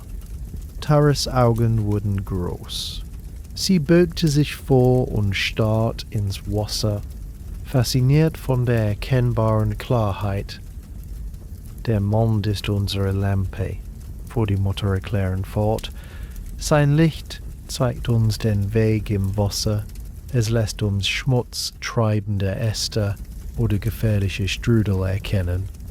Es ist der sicherste Zeitpunkt für ein Bad in der Nacht, wenn die Hitze des Tages verflogen ist und das Wasser erfrischend kühl ist. Die Regel, nur bei Vollmond zu baden, ist kein Aberglaube Tauredet. Es ist Vorsicht. Es ist, als ob der Himmel selbst eine riesige Lampe für uns anzündet, damit wir uns waschen können, ohne uns weh zu tun. Beruhigt und von der praktischen Logik überzeugt, ließ Tauret die Hand ihrer Mutter los und tapste mutig ins Wasser. Die Kühle war ein Schock, aber ein erfrischender, ne Farbe folgte ihr. Das Wasser fühlte sich anders an als am Tag, kühler, geheimnisvoller, aber unter dem silbernen Licht war es nicht bedrohlich, sondern einladend. Klar, er konnte seine Füße auf dem sandigen Grund sehen, konnte kleine Fische erkennen, die wie Schatten davonschossen, und die sanfte Strömung, die um seine Knöchel spielte. Er tauchte unter und für einen Moment, war die Welt ein brudelndes, silbriges Chaos. Doch als er wieder auftauchte und das Wasser aus seinen Augen wischte, war die Klarheit zurück. Seine Familie war ihn herum, lachend und planschend. Das feierliche Ritual war in einem fröhlichen, gemeinsamen Moment der Erfrischung verwandelt. Das Bad war reinigend. Ja, aber die Reinigung fühlte sich natürlich an. Nicht erzwungen, ein Genuss, der durch die einfache, kluge Nutzung des vorhandenen Lichts ermöglicht wurde. Später, als ihre Haut in der Nachtluft trocknete und mit einer leichten Gänsehaut bedeckt war, setzten sie sich im Sand zusammen. Die Mutter holte aus dem Korb eine reife, grüne Melone und teilte sie mit einem scharfen Messer in dicke, saftige Stücke. Der süße, frische Duft der Frucht vermischte sich mit dem feuchten Geruch. Sie aßen schweigend, den Blick auf den Fluss gerichtet. Das Wasser war dann wieder eine glatte, schwarze Flecke, nur unterbrochen von der perfekten, goldenweißen Spiegelung des Mondes, die sich wie ein glitzernder Pfad bis zum Horizont zog. Die Welt war still, nur das ewig Rauschen des Wassers und das leise Kauen waren zu hören. Nefrib betrachtete den Mond, Nefrib betrachtete den Mond, Nefrib bei religiösem Schauder, sondern mit einer neuen Wertschätzung. Es war keine Gottheit, die Befehl erteilte, sondern ein Werkzeug, ein natürlicher Verbündeter. Seine Regel, das Bad nur unter seinem vollen Licht, war eine Anleitung zur sicheren Nutzung der Nacht, eine harmonische Anpassung an den Rhythmus von Himmel und Erde. Er biss in die kühle, süße Melone und der Saft tropfte ihm auf die Hand. Seine Schwester lehnte sich müde und zufrieden an die Schulter der Mutter. In dieser friedvollen Stille, mit dem Geschmack der Frucht auf der Zunge und im Anblick des Mondes im ruhigen Fluss, fühlte sich alles verbunden. Die Familie, das Wasser, das Licht, die einfache, gute Regel, die sie alle hierher geführt hatte. Es war kein Ende, sondern ein ruhiger, vollkommener Punkt, in dem sich ständig wiederholenden Kreis der Tage, ein Moment der Klarheit, so hell und deutlich wie das Mondlicht selbst auf dem dunklen Wasser. Die Sonne stand hoch und hart über den Tempelbezirk von Dendera, als Nephrib Hori zu den Werkstätten im südlichen Vorhof folgte. Die Luft flimmerte über den weißen Kohlsteinplatten und roch nach einer seltsamen Mischung aus Holzrauch, feuchtem Lehm und dem säuerlichen Duft von fermentierenden Flüssigkeiten. Heute stand die wörtliche Bestandsaufnahme der Tempelwerkstätten an, eine mühsame, aber essentielle Aufgabe, um die Materialflüsse für Opfergaben, Reparaturen und den täglichen Bedarf des Gotteshauses zu erfassen. Nach den Lektionen der Stille, der Geduld und des Mondlicht war Neferib gespannt, welche verborgenen Gründe er in den Hallen der Handwerker entdecken würde. Die erste Station war die Töpferei. Der Raum war eine große, überdachte, aber an den Seiten offene Halle, in der die Hitze eines Dutzend brennender Öfen wie eine feste Wand stand. Die Luftwurfeld vom rhythmischen Quaschen drehender Töpferscheiben, dem dumpfen Klatschen von Tonklumpen und dem leisen Zischen von Dampf, der aus frisch glasierten Gefäßen aufstieg. Überall standen Reihen von Töpfen in allen Größen und Stadien der Fertigung, roh und grau, gebrannt und rot, glasiert und glänzend.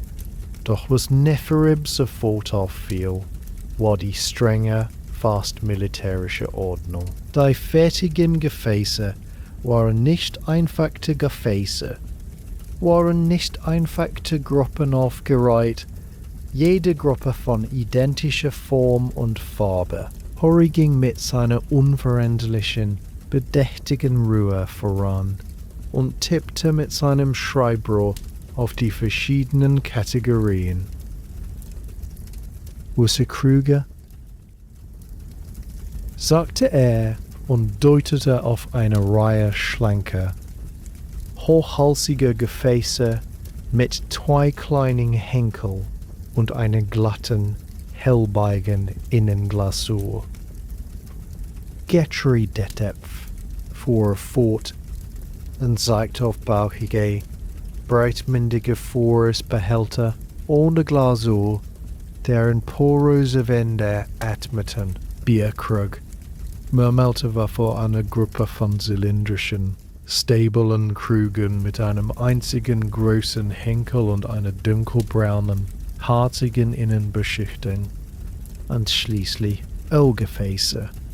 Kleine, schlanke und langhalsige Fläschchen mit einer auffällig glatten, fast gelblichen Glasur im Inneren.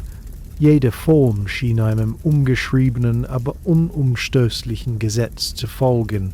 Für Neferib, dessen Verstand dann nach funktionalen Erklärung suchte, sah es zunächst nach starren Traditionalismus aus, nach einer Weigerung, auch nur ein Soul von den Mustern der Vorfahren abzuweichen.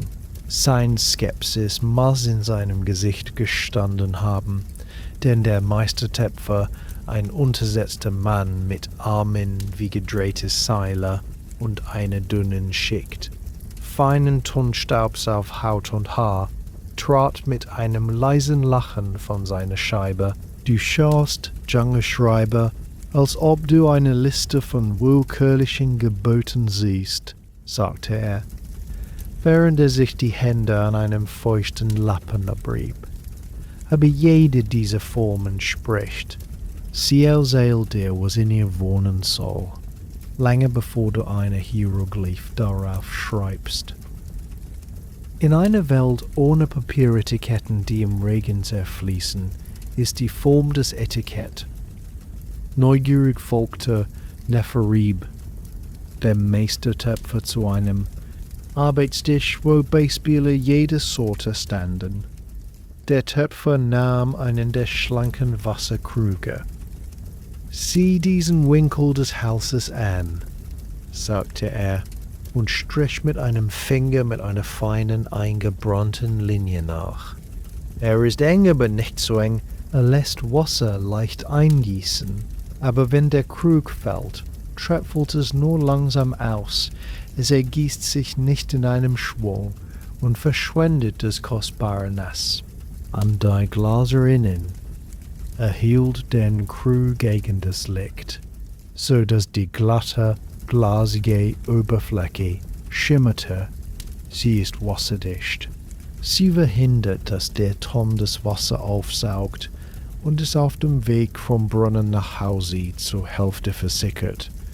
Ein poröser Topf wäre ein undichter Eimer. Dann griff er zu einem der bauchigen, unglasierten Getreidetöpfe. Und diese hier, seine Regel ist die Porosität. Er klopfte mit dem Knöchel gegen die raue, terrakottafarbene Wand. Ein hohler, trockener Ton erklang. Getreidemet, es gibt eine winzige Restfeuchtigkeit ab. Würde man es in einen glasierten Topf stecken, wie den für Wasser, sammelte sich diese Feuchtigkeit, Kondenswasser bildete sich und binnen Wochen wäre das Korn von Schimmel durchzogen. Dieser Topf hier lässt die Luft zirkulieren. Die trockene Wärme des Tons saugt die Feuchtigkeit sanft heraus und hält das Korn mürbe und keimfähig. Seine breite Öffnung erlaubt es, die Hand hineinzustecken und zu prüfen, ob sich Grundfeuchtigkeit oder Ungeziefer sammelt. Er setzte den Getreidetopf ab und nahm stattdessen den Bierkrug mit der harzigen, dunklen Innenschicht. »Bier«, sagte er mit einem bedeutungsvollen Nicken. »Es ist lebendig. Es geht noch ein wenig nach. Die Harzglas so, wie gewinnen sie von den Akazienbäumen, dichtet nicht nur ab, sie gibt dem Getreidesaft einen Hauch von ihrem eigenen Geschmack, ja. Aber wichtiger, sie hält Insekten fern. Eine Fliege oder eine Wespe, die in einen offenen, süßen Wein oder Bier fallen will, rutscht in diese glatten, harzigen Oberfläche ab und kann nicht wieder heraus. Sie ertrinkt und verdirbt den ganzen Sud nicht. Die enge Öffnung hier unter dem Rand macht es ihnen zusätzlich schwer, überhaupt hineinzugelangen. Zum Schluss nahm er eines der kleinen, eleganten Ölfläschchen. Es war so schmal, dass kaum eine Hand hineinpasste. Öl ist kostbar, jeder Tropfen ist Gold wert. Er neigte das Fläschchen langsam, als ob er es ausgießen wollte. Ein dünner, perfekt kontrollierter Strahl einer klaren Flüssigkeit, es war nur Wasser zum Demonstrieren, trat aus der engen Öffnung aus. Der lange, dünne Hals, erklärte er, ermöglicht ein präzises, tropfenweises Ausgießen. Kein Verschütten, kein unkontrolliertes Fließen.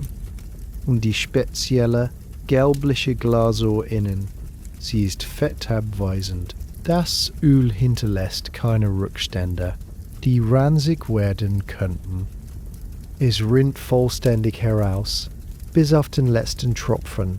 Verschwendung ist eine Sünde gegen die Götter und den Haushalt. Neferib stand da und ließ die Erklärung an sich wirken. Der Raum, der ihm vorher wie eine Werkstatt voller willkürlicher Traditionen erschienen war, verwandelte sich vor seinen Augen in ein Labor der angewandten Physik und Chemie. Jede Kurve, jede Dicke der Wand, jede Art der Glasur war eine Antwort auf eine spezifische Herausforderung: Verdunstung, Belüftung, Insektenschutz, präzise Entnahme. Die Regel der Form oder keine Unterdrückung der Kreativität, sondern die kristallisierte Erfahrung von Generationen von Handwerkern, die herausgefunden hatten, was funktionierte. Ein Topf für Wasser, Sprach von Dichtheit, ein Topf für Getreide von Atmung, ein Topf für Wehr von Abwehr und ein Topf für Öl von sparsamer Precision. In einer Welt der Mündlichkeit und der begrenzten Schrift war die Form selbst eine universelle, stumme Sprache, die jeder verstehen konnte, ob Bauer, Priester oder König. Harry, der schweigend zugehört hatte, nickte zustimmend. »Du siehst, Neferib«, sagte er leise, während der Meistertöpfer zurück zu seiner Scheibe ging. Das Wissen ist nicht nur in den Papyrusrollen des Archivs eingeschrieben. Es ist in die sehr Tonkrüge gebrannt, aus denen wir trinken, und in die Töpfe, aus denen wir essen.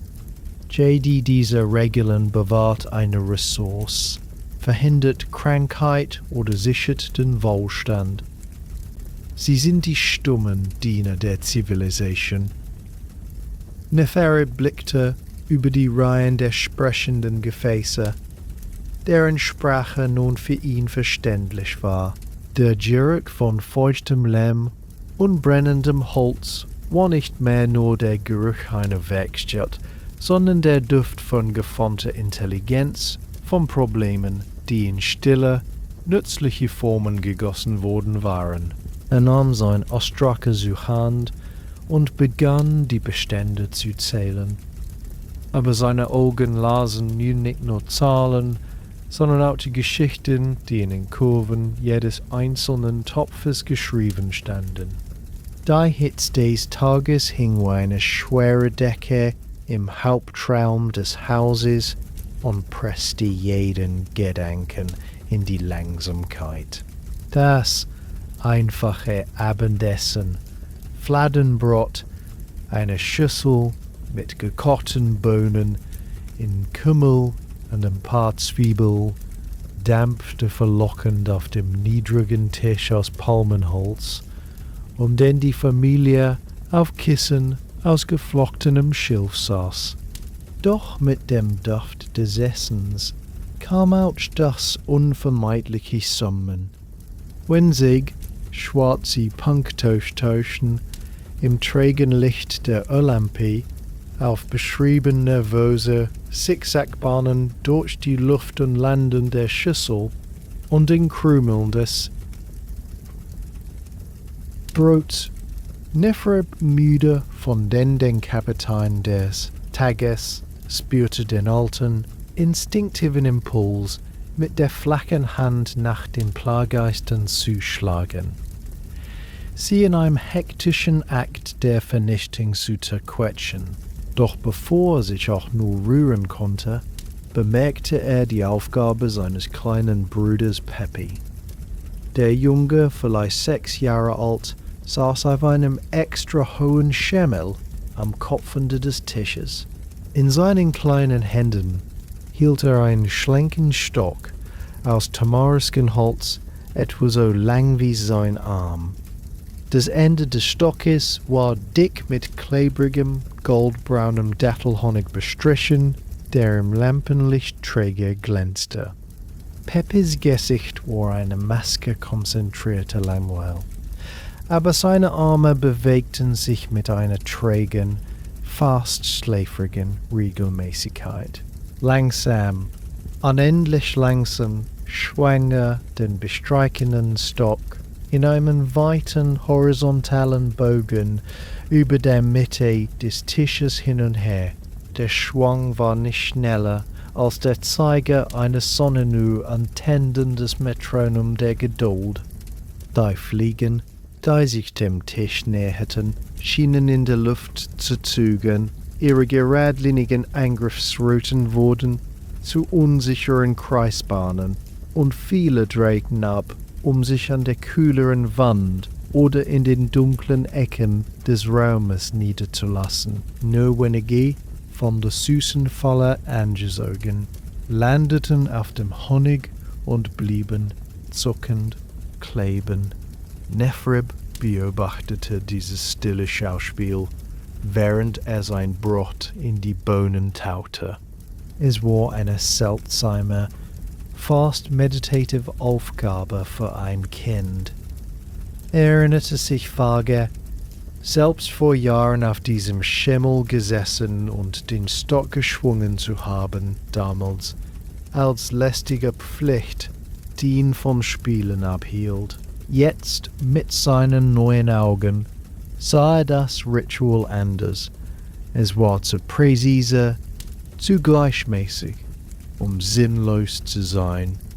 Sein Vater, der schweigend aß, bemerkte seinen forschenden Blick.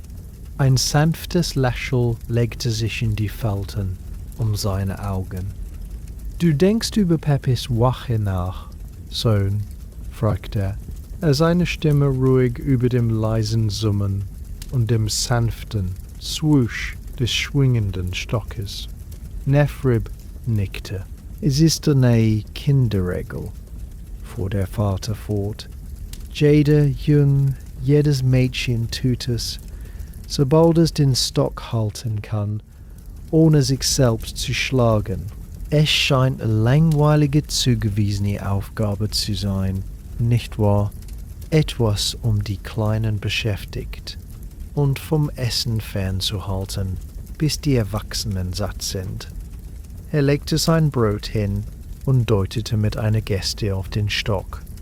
»Aber schau genau hin. Was passiert, wenn ein Mann wie du oder ich nach einer Fliege schlägt?« Nephrib dachte an die hektische Bewegung, den lauten Klatsch, die aufgewirbelten Staubkörner vom Boden, die Asche aus der Feuerschelste, die in die Luft flog und sich auf dem Essen niederließ.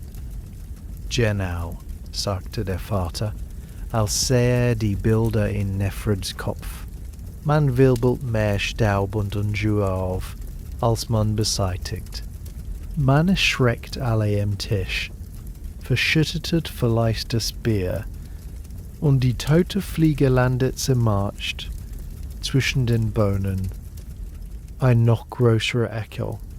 Der hektische Schlag ist wie ein Donnerschlag in einem kleinen Raum. Lässt mehr Probleme, als löst.« Sein Blick folgte nun dem langsamen, gleichmäßigen Bogen des Stockes. Dieser Schwung hier, dieser Tanz, ist etwas anderes. Ist nicht darauf ausgelegt, zu töten, sondern zu regieren. Der langsam weite Bogen imitiert den Flügelschlag eines großen Räubers, einer Schwalbe vielleicht, oder eines Fledermausvogels in der Dämmerung. Für das winzige Gären einer Fliege ist diese große, sich stetig bewegende Silhouette am Himmel ihres Tisches eine ständige, bedrohliche Präsenz. Sie hält die Insekten in Schach in einer Art schwebendem Respekt. Sie wagen sich nicht in den Bereich des Pendels.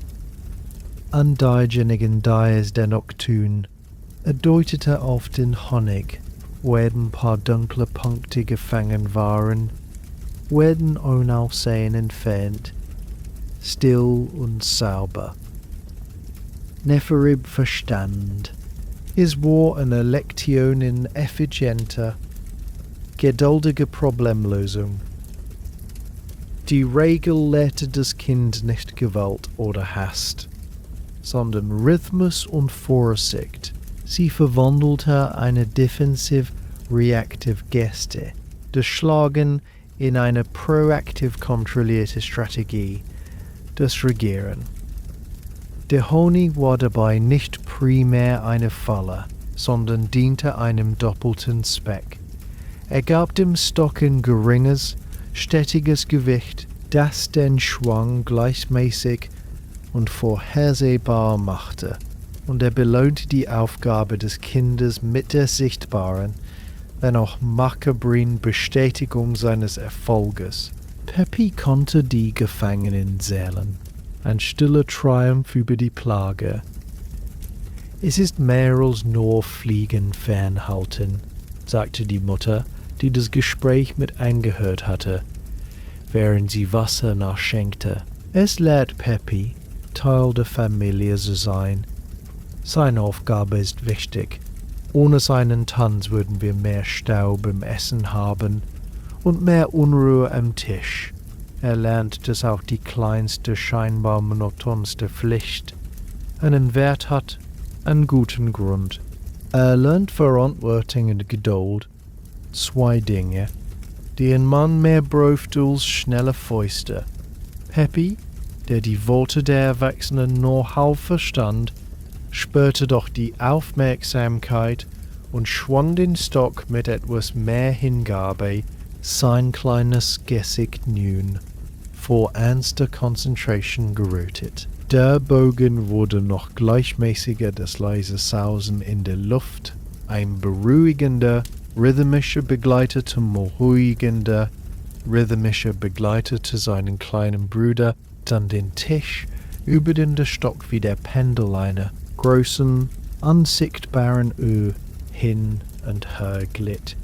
Die Fliegen hielten Abstand, das Essen blieb rein. Der Abend verlief in Frieden. In diesem einfachen Bild erkannte Nephrib den Kern all der Regeln, die er in den letzten Tagen entschlüsselt hatte. Es ging nie um bleibenden Gehorsam oder um die Befriedigung launischer Götter. Es ging um harmonische, effiziente Lösungen für die ständigen Herausforderungen des Lebens, ob durch Insekten, Hitze, Feuchtigkeit oder menschliche Ungeduld. Der Tanz der Fliegenfänger war eine stille Symphonie der Vernunft, komponiert für die kleinsten Hände, um die größte Ruhe zu bewahren. Er beendete sein Mahl, den Geschmack der Bohnen und des Kümmels rein auf der Zunge, ungetrübt von Staub oder Ekel, anfühlte eine tiefe Zuneigung für den kleinen Jungen auf dem Schemel, der ahnungslos die uralte, gute Melodie der Weisheit in die warme Abendluft schrieb. Die Luftüberdändere war erfüllt vom süßen, staubigen Duft des gedroschenen Getreides, ein Geruch nach vollendeter Arbeit und kommendem Überfluss. Die Gerstenernte war angebracht. Die Speicher füllten sich mit goldbraunen Bergen und dem Herzen des Dorfes, auf dem großen Platz vor dem kleinen Tempel der Göttin hervor, brodelte eine fröhliche, geschäftige Vorbereitung. Das Erntefest stand bevor, und mit ihm der erste öffentliche Genuss des neuen Biers, gebraut aus dem Korn der eben beendeten Saison. Nephrib von Hori für praktische Dienste abkommandiert, fand sich inmitten eines Gewehrs von Aktivitäten wieder. Männer schleppten Bänke und niedrige Tische herbei. Frauen dekorierten die Säulen des Tempelvorhofs mit Girlanden aus blühendem Papyrus im Mond. Kinder jackten, lachend durch den nachend Papyrus im Mond. Kinder jackten, lachend Papyrus. Die Stimmung war gelost, erwartungsvoll, ein kollektives Ausatmen nach den wochenlangen Mühen der Ernte. Seine Aufgabe führte ihn jedoch weg vom geschmückten Platz hin zu den Brauhäusern am Rande der Siedlung. Hier war die Atmosphäre eine, konzentriert, fast andächtig, durchdrungen von einem schweren, säuerlich süßen Dunst, der aus den niedrigen Türen quoll. In einem der größeren Räume, dessen Lehmwände von der ständigen Feuchtigkeit dunkel gefleckt waren, half er einem Braumeister namens Kagmeni, die letzten Vorbereitungen zu treffen. Reisig, Bourgier, tonbottisch.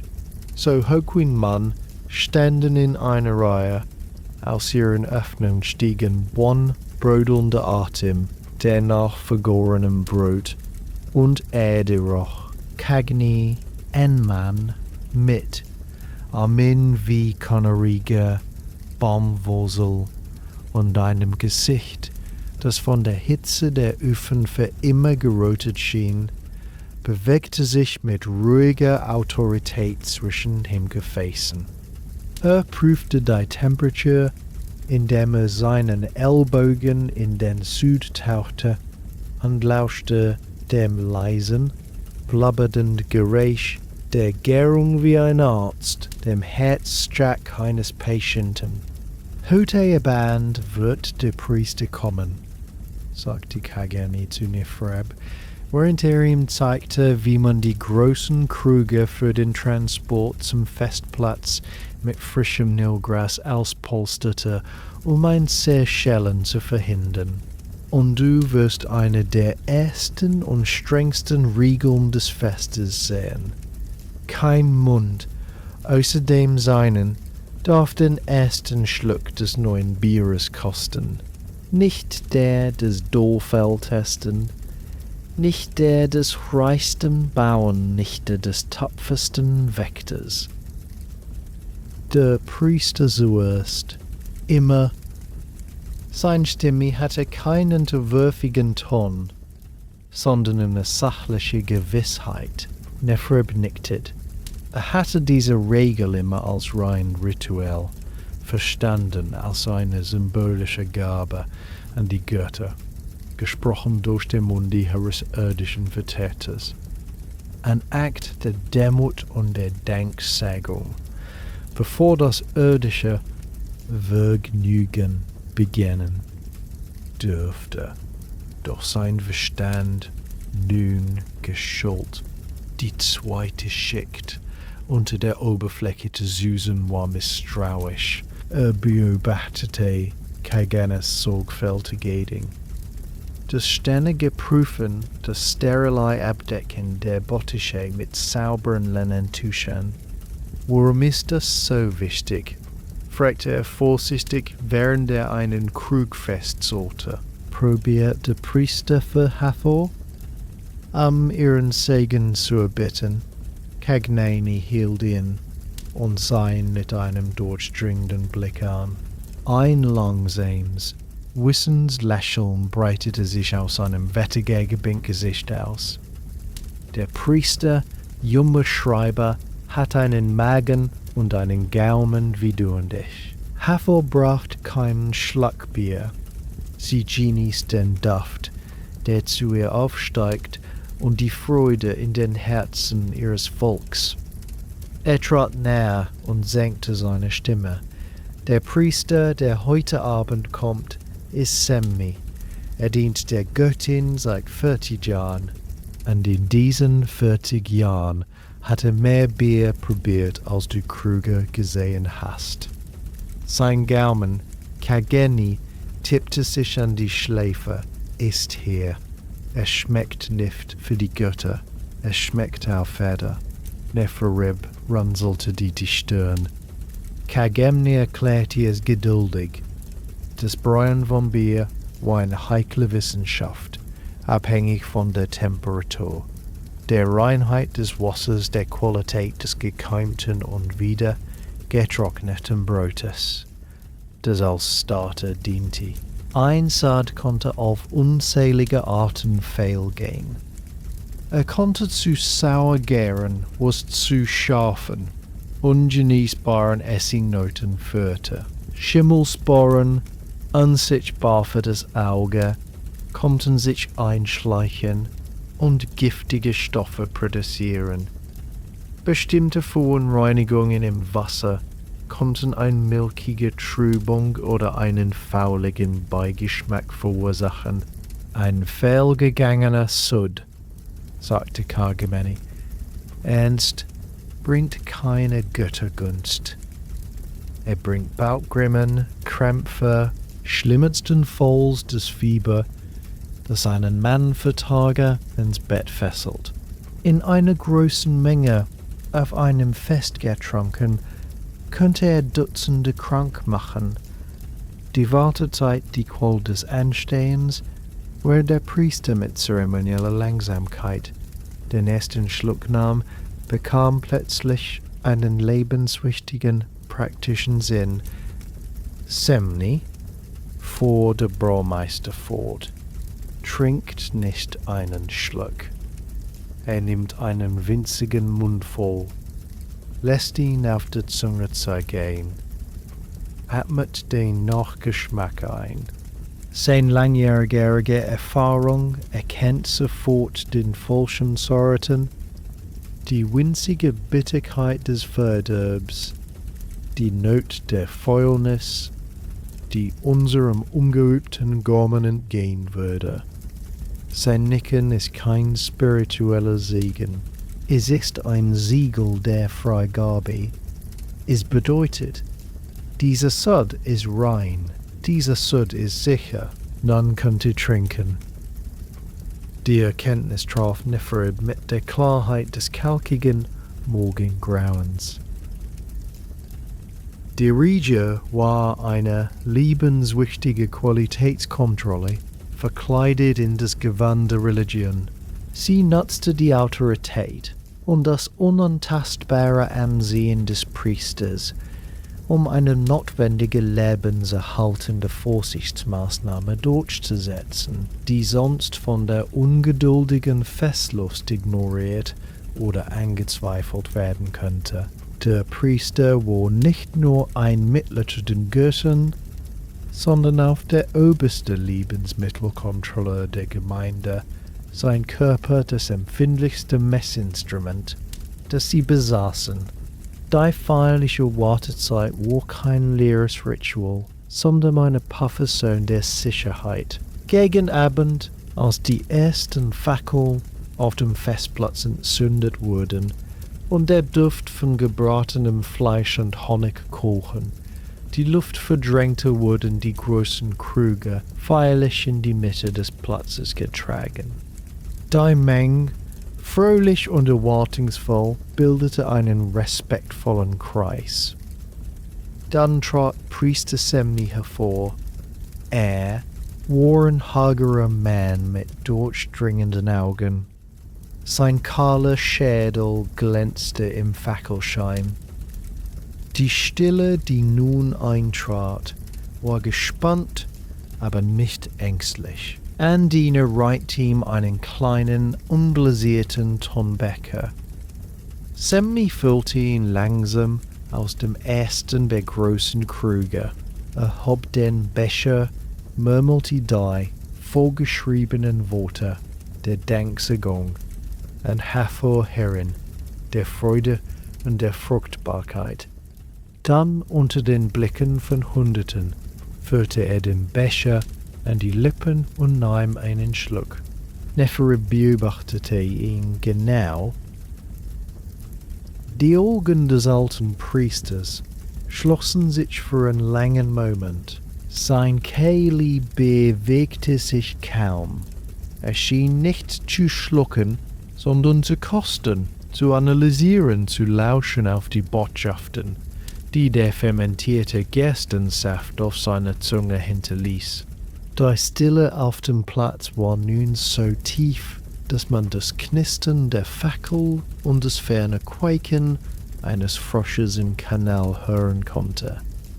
In dieser Schrewe, in dieser qualvollen, notwendigen Pause spürte Neferib das ganze Gewicht der unsichtbaren Logik. Es ging nicht um Glauben, es ging um Sicherheit, es ging um den Schutz der Gemeinschaft vor einem unsichtbaren Übel, das in einem Freudenbecher lauern konnte.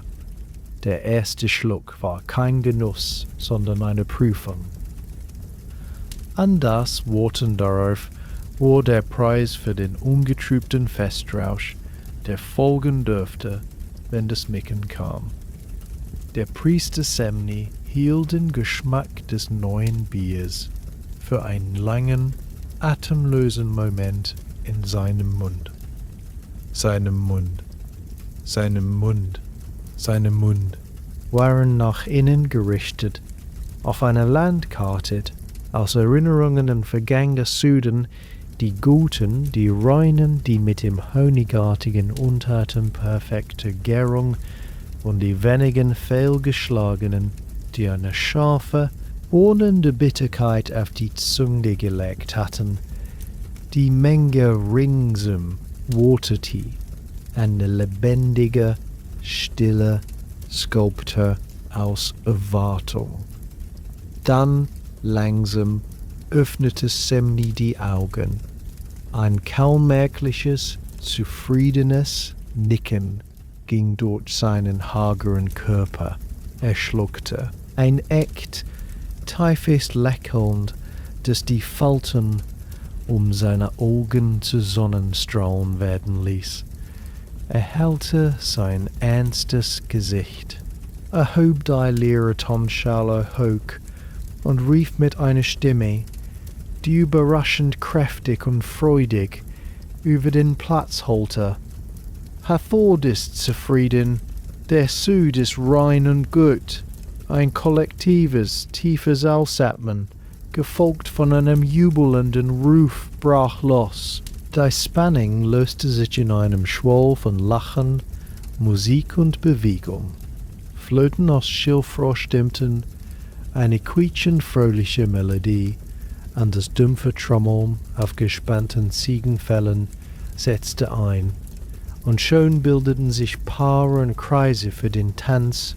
Der würzige, brotige Duft des frisch freigegebenen Biers mischte sich mit dem Rausch der Fackel unter dem Aroma vom gebratener Antilope und den honigglacierten Feigen. Nefrib, noch immer am Rande des Geschehens, spürte, wie die Freude der Menge ihn wie eine warme Woge umspülte. Doch seine Augen suchten Hori. Der alte Schreiber saß bereits auf einer der niedrigen Bänke im Schatten einer Palme, ein unberührtes Biergefäß vor sich, und winkte ihn mit einer ruhigen Geste zu sich. Neferib setzte sich neben ihn, und Hori reichte ihm einen der kleinen Tonbecher, gefüllt mit dem bernsteinfarbenen Bier. Es schäumte leicht und roch nach Erde und Sommer. »Siehst du, wie es beginnt?«, sagte Hori, und seine Augen glitten über das Fest wie die eines Falken, der ein gut geordnetes Feld überblickt. Jede Bewegung hier folgt einem unsichtbaren Muster. Jede dieser seltsamen Sitten, die dir vielleicht auffallen werden, hat ein Fundament. Nicht aus Stein, sondern aus Gemeinschaftspflege.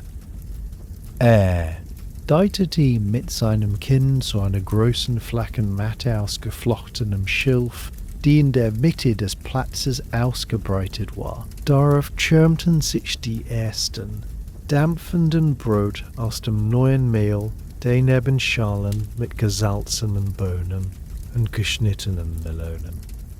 Das Teilen der ersten Brote und der gesalzenen Bohnen begann Hori lehrhaft. Es ist eine Regel, diese Speisen müssen von allen gleichermaßen und gleichzeitig genommen werden, direkt vom gemeinsamen Haufen.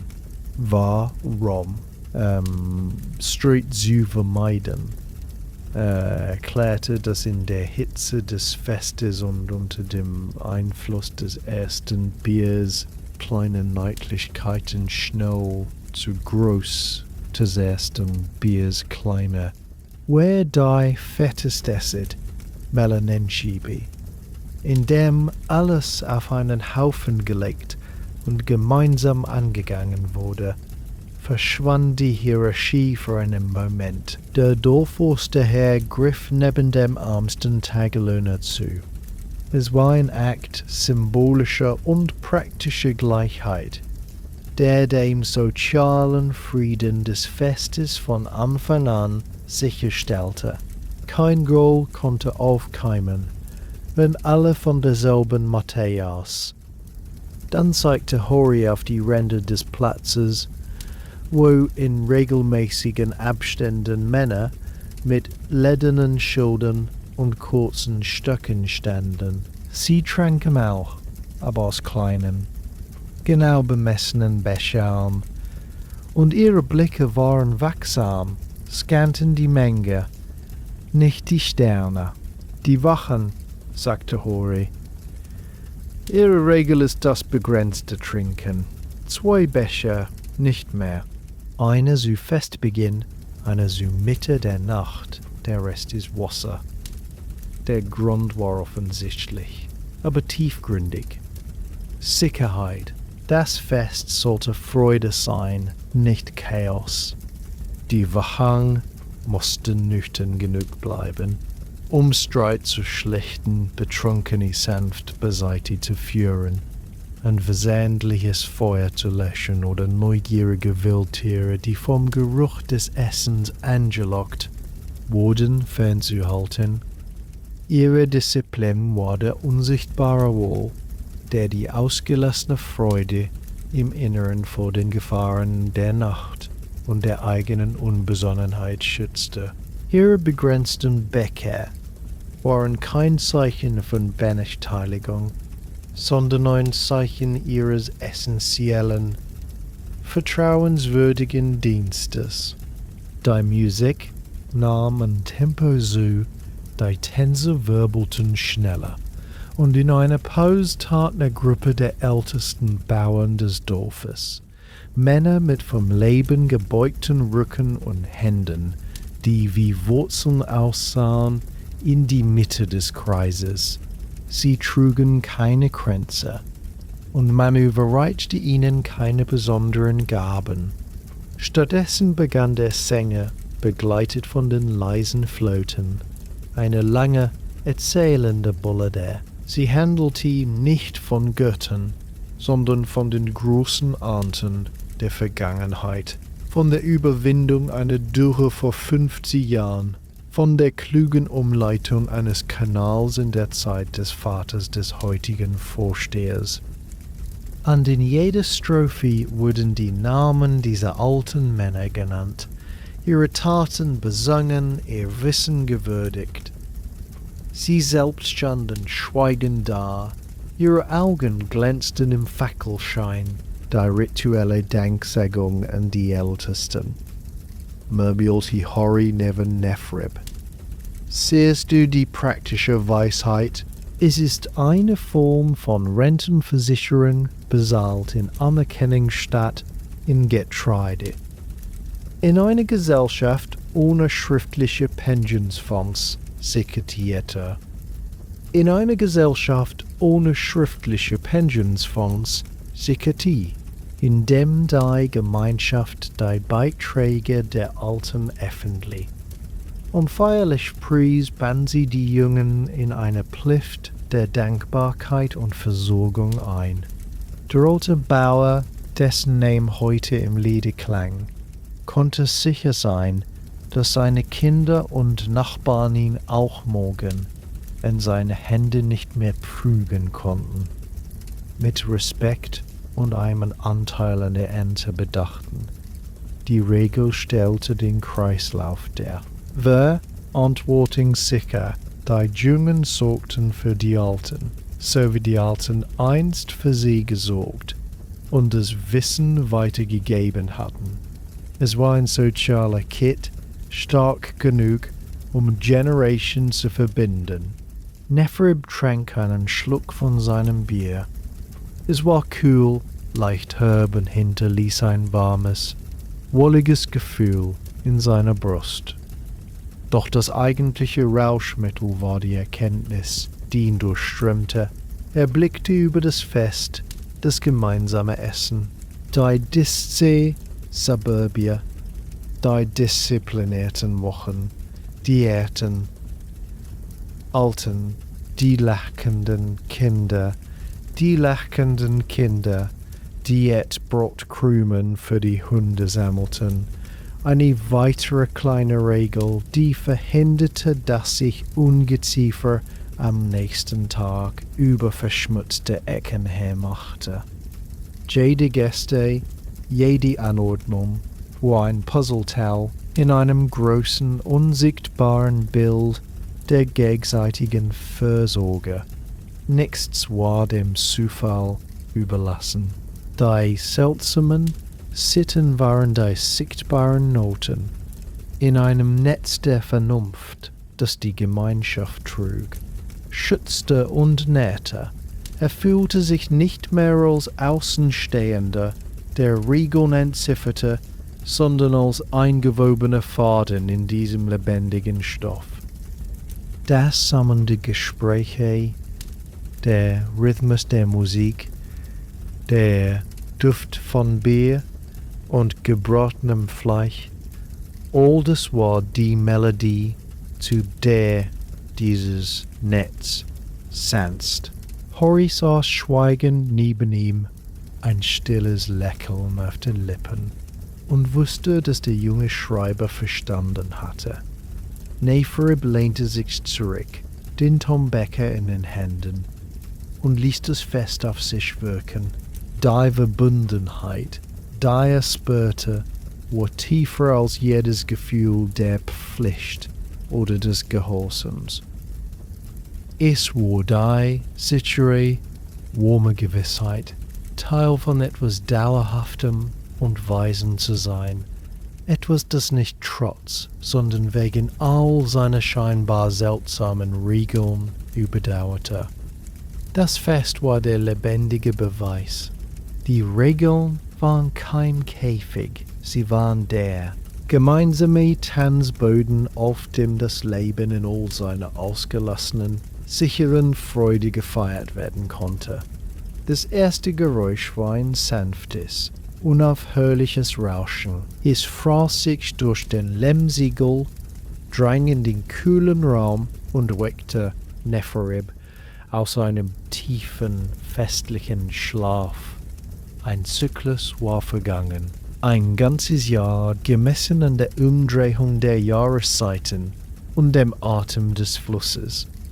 Er öffnete die Augen und wusste sofort. Der Nil war zurückgekehrt. Das Geräusch war nicht neu, aber sein Verständnis dafür hatte sich verwandelt. Es war nicht länger nur das Signal für lästige Pflichten, sondern die vertraute Ouvertüre eines großen, sich wiederholenden Stückes, dessen Melodie er nun zu hören begann.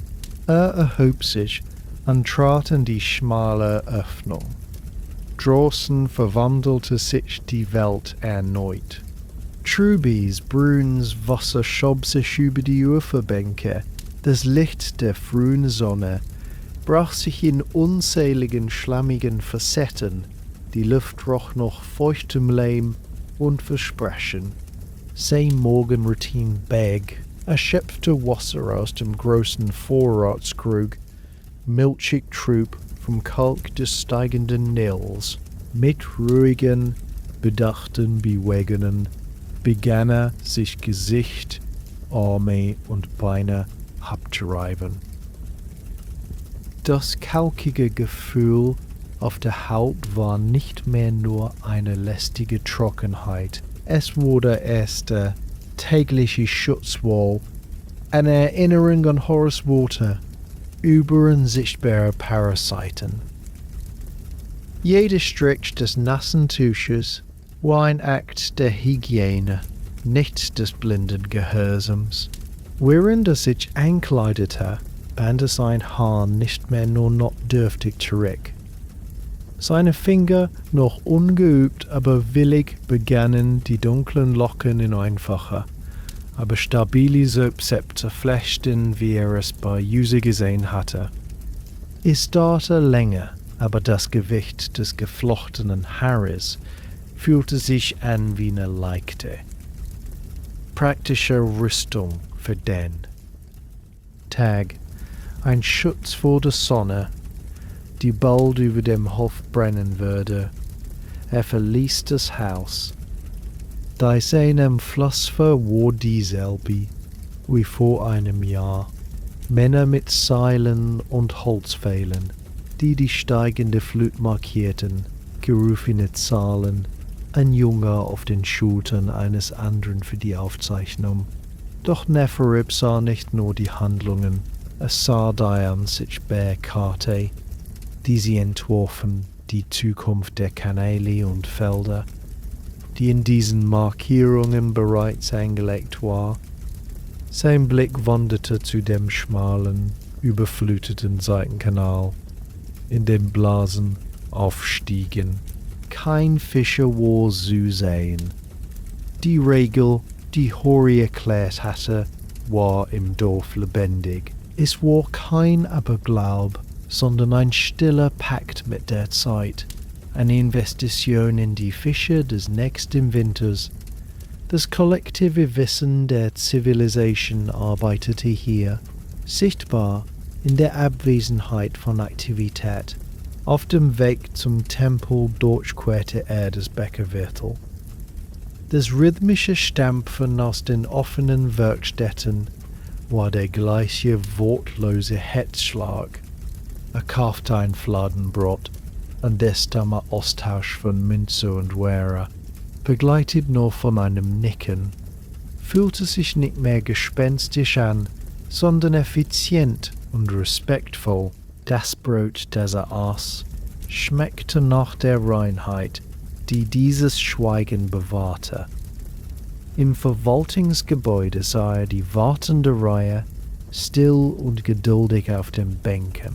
Er wusste nun, dass diese Disziplin kein Zeichen der Unterwerfung, sondern der sozialen Schmierung war, ein Mechanismus, der Tumult verhinderte und dem überarbeiteten Verwalter erlaubte, der Reihe nachzuarbeiten. Und er wusste, dass sein eigenes Anliegen, sollte er eines haben, ein Tag ruhen müsste, um Hast und voreilige Entscheidung zu vermeiden. Im Tempelbezirk wusch er seine Hände an der steinernen Schale vor dem Archiv, spülte denn. Stobde Nacht aber umschützte so das empfindliche Papyrus und die Ostraka vor den Verunreinigungen seiner Haut. Die Bewegung war zur zweiten Natur geworden, ein notwendiger Teil des Handwerks. Im kühlen, stabbigen Halbdunkel des Archivs setzte er sich an seinen Platz. Das rhythmische Kratzen der Schreibröhre um ihn herum war der beruhigende Soundtrack der Ordnung. Er dachte an die Töpfe, in der Werkstatt, deren jede Kurve eine Sprache sprach, an die kühle Grube im Hof seiner Mutter, wo Schicktum und Kräuter die Ente bewahrten, an den langsamen Tanz des Fliegenfängerstocks seines Bruders, der Unruhe verhinderte. Die Regeln waren kein Geflecht von Verboten mehr. Sie waren das kollektive Gedächtnis einer Gesellschaft, die gelernt hatte, in Harmonie mit einer fordernden, oft gefährlichen Umwelt zu überleben. Jede Vorschrift, ob groß oder klein, war eine kristallisierte Lektion aus Not, Beobachtung und Erfolg, weitergegeben über Generationen, eingewoben in das Gewebe des Alltags. Sie waren die unsichtbaren Wände, die das Chaos fernhielten, die unsichtbaren Kanäle, die das Leben in fruchtbare Bahnen lenkten. Sie ermöglichten das Fest, indem sie seine Gefahren bändigten. Sie ermöglichten das Überleben, indem sie die Ressourcen schützten. Neferib nahm sein Schreiber zur Hand, tauchte die Spitze in die frische Tinte und zog das bereitliegende Ostraka zu sich heran. Draußen rauschte der Fluss, der große, unberechenbare Geber und Nehmer. Hier drinnen in der Stille ging's darum, sein Kommen und Gehen festzuhalten, seinen Puls zu messen.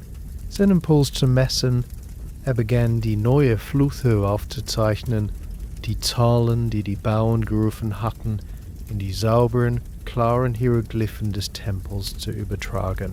Jedes Strich war präzise, jeder Winkel bedacht, Es war keine monotone Pflicht, es war ein Akt der Teilhabe, ein Weiterfädeln des großen, vernünftigen Netzes. Ein weiterer ruhiger, sinnvoller Tag begann im Schutz der alten, guten Gründe. Das Raschen des Wassers war der Herzschlag, und seine schreibende Hand war ein leiser, beständiger Puls in diesem großen, lebendigen Körper.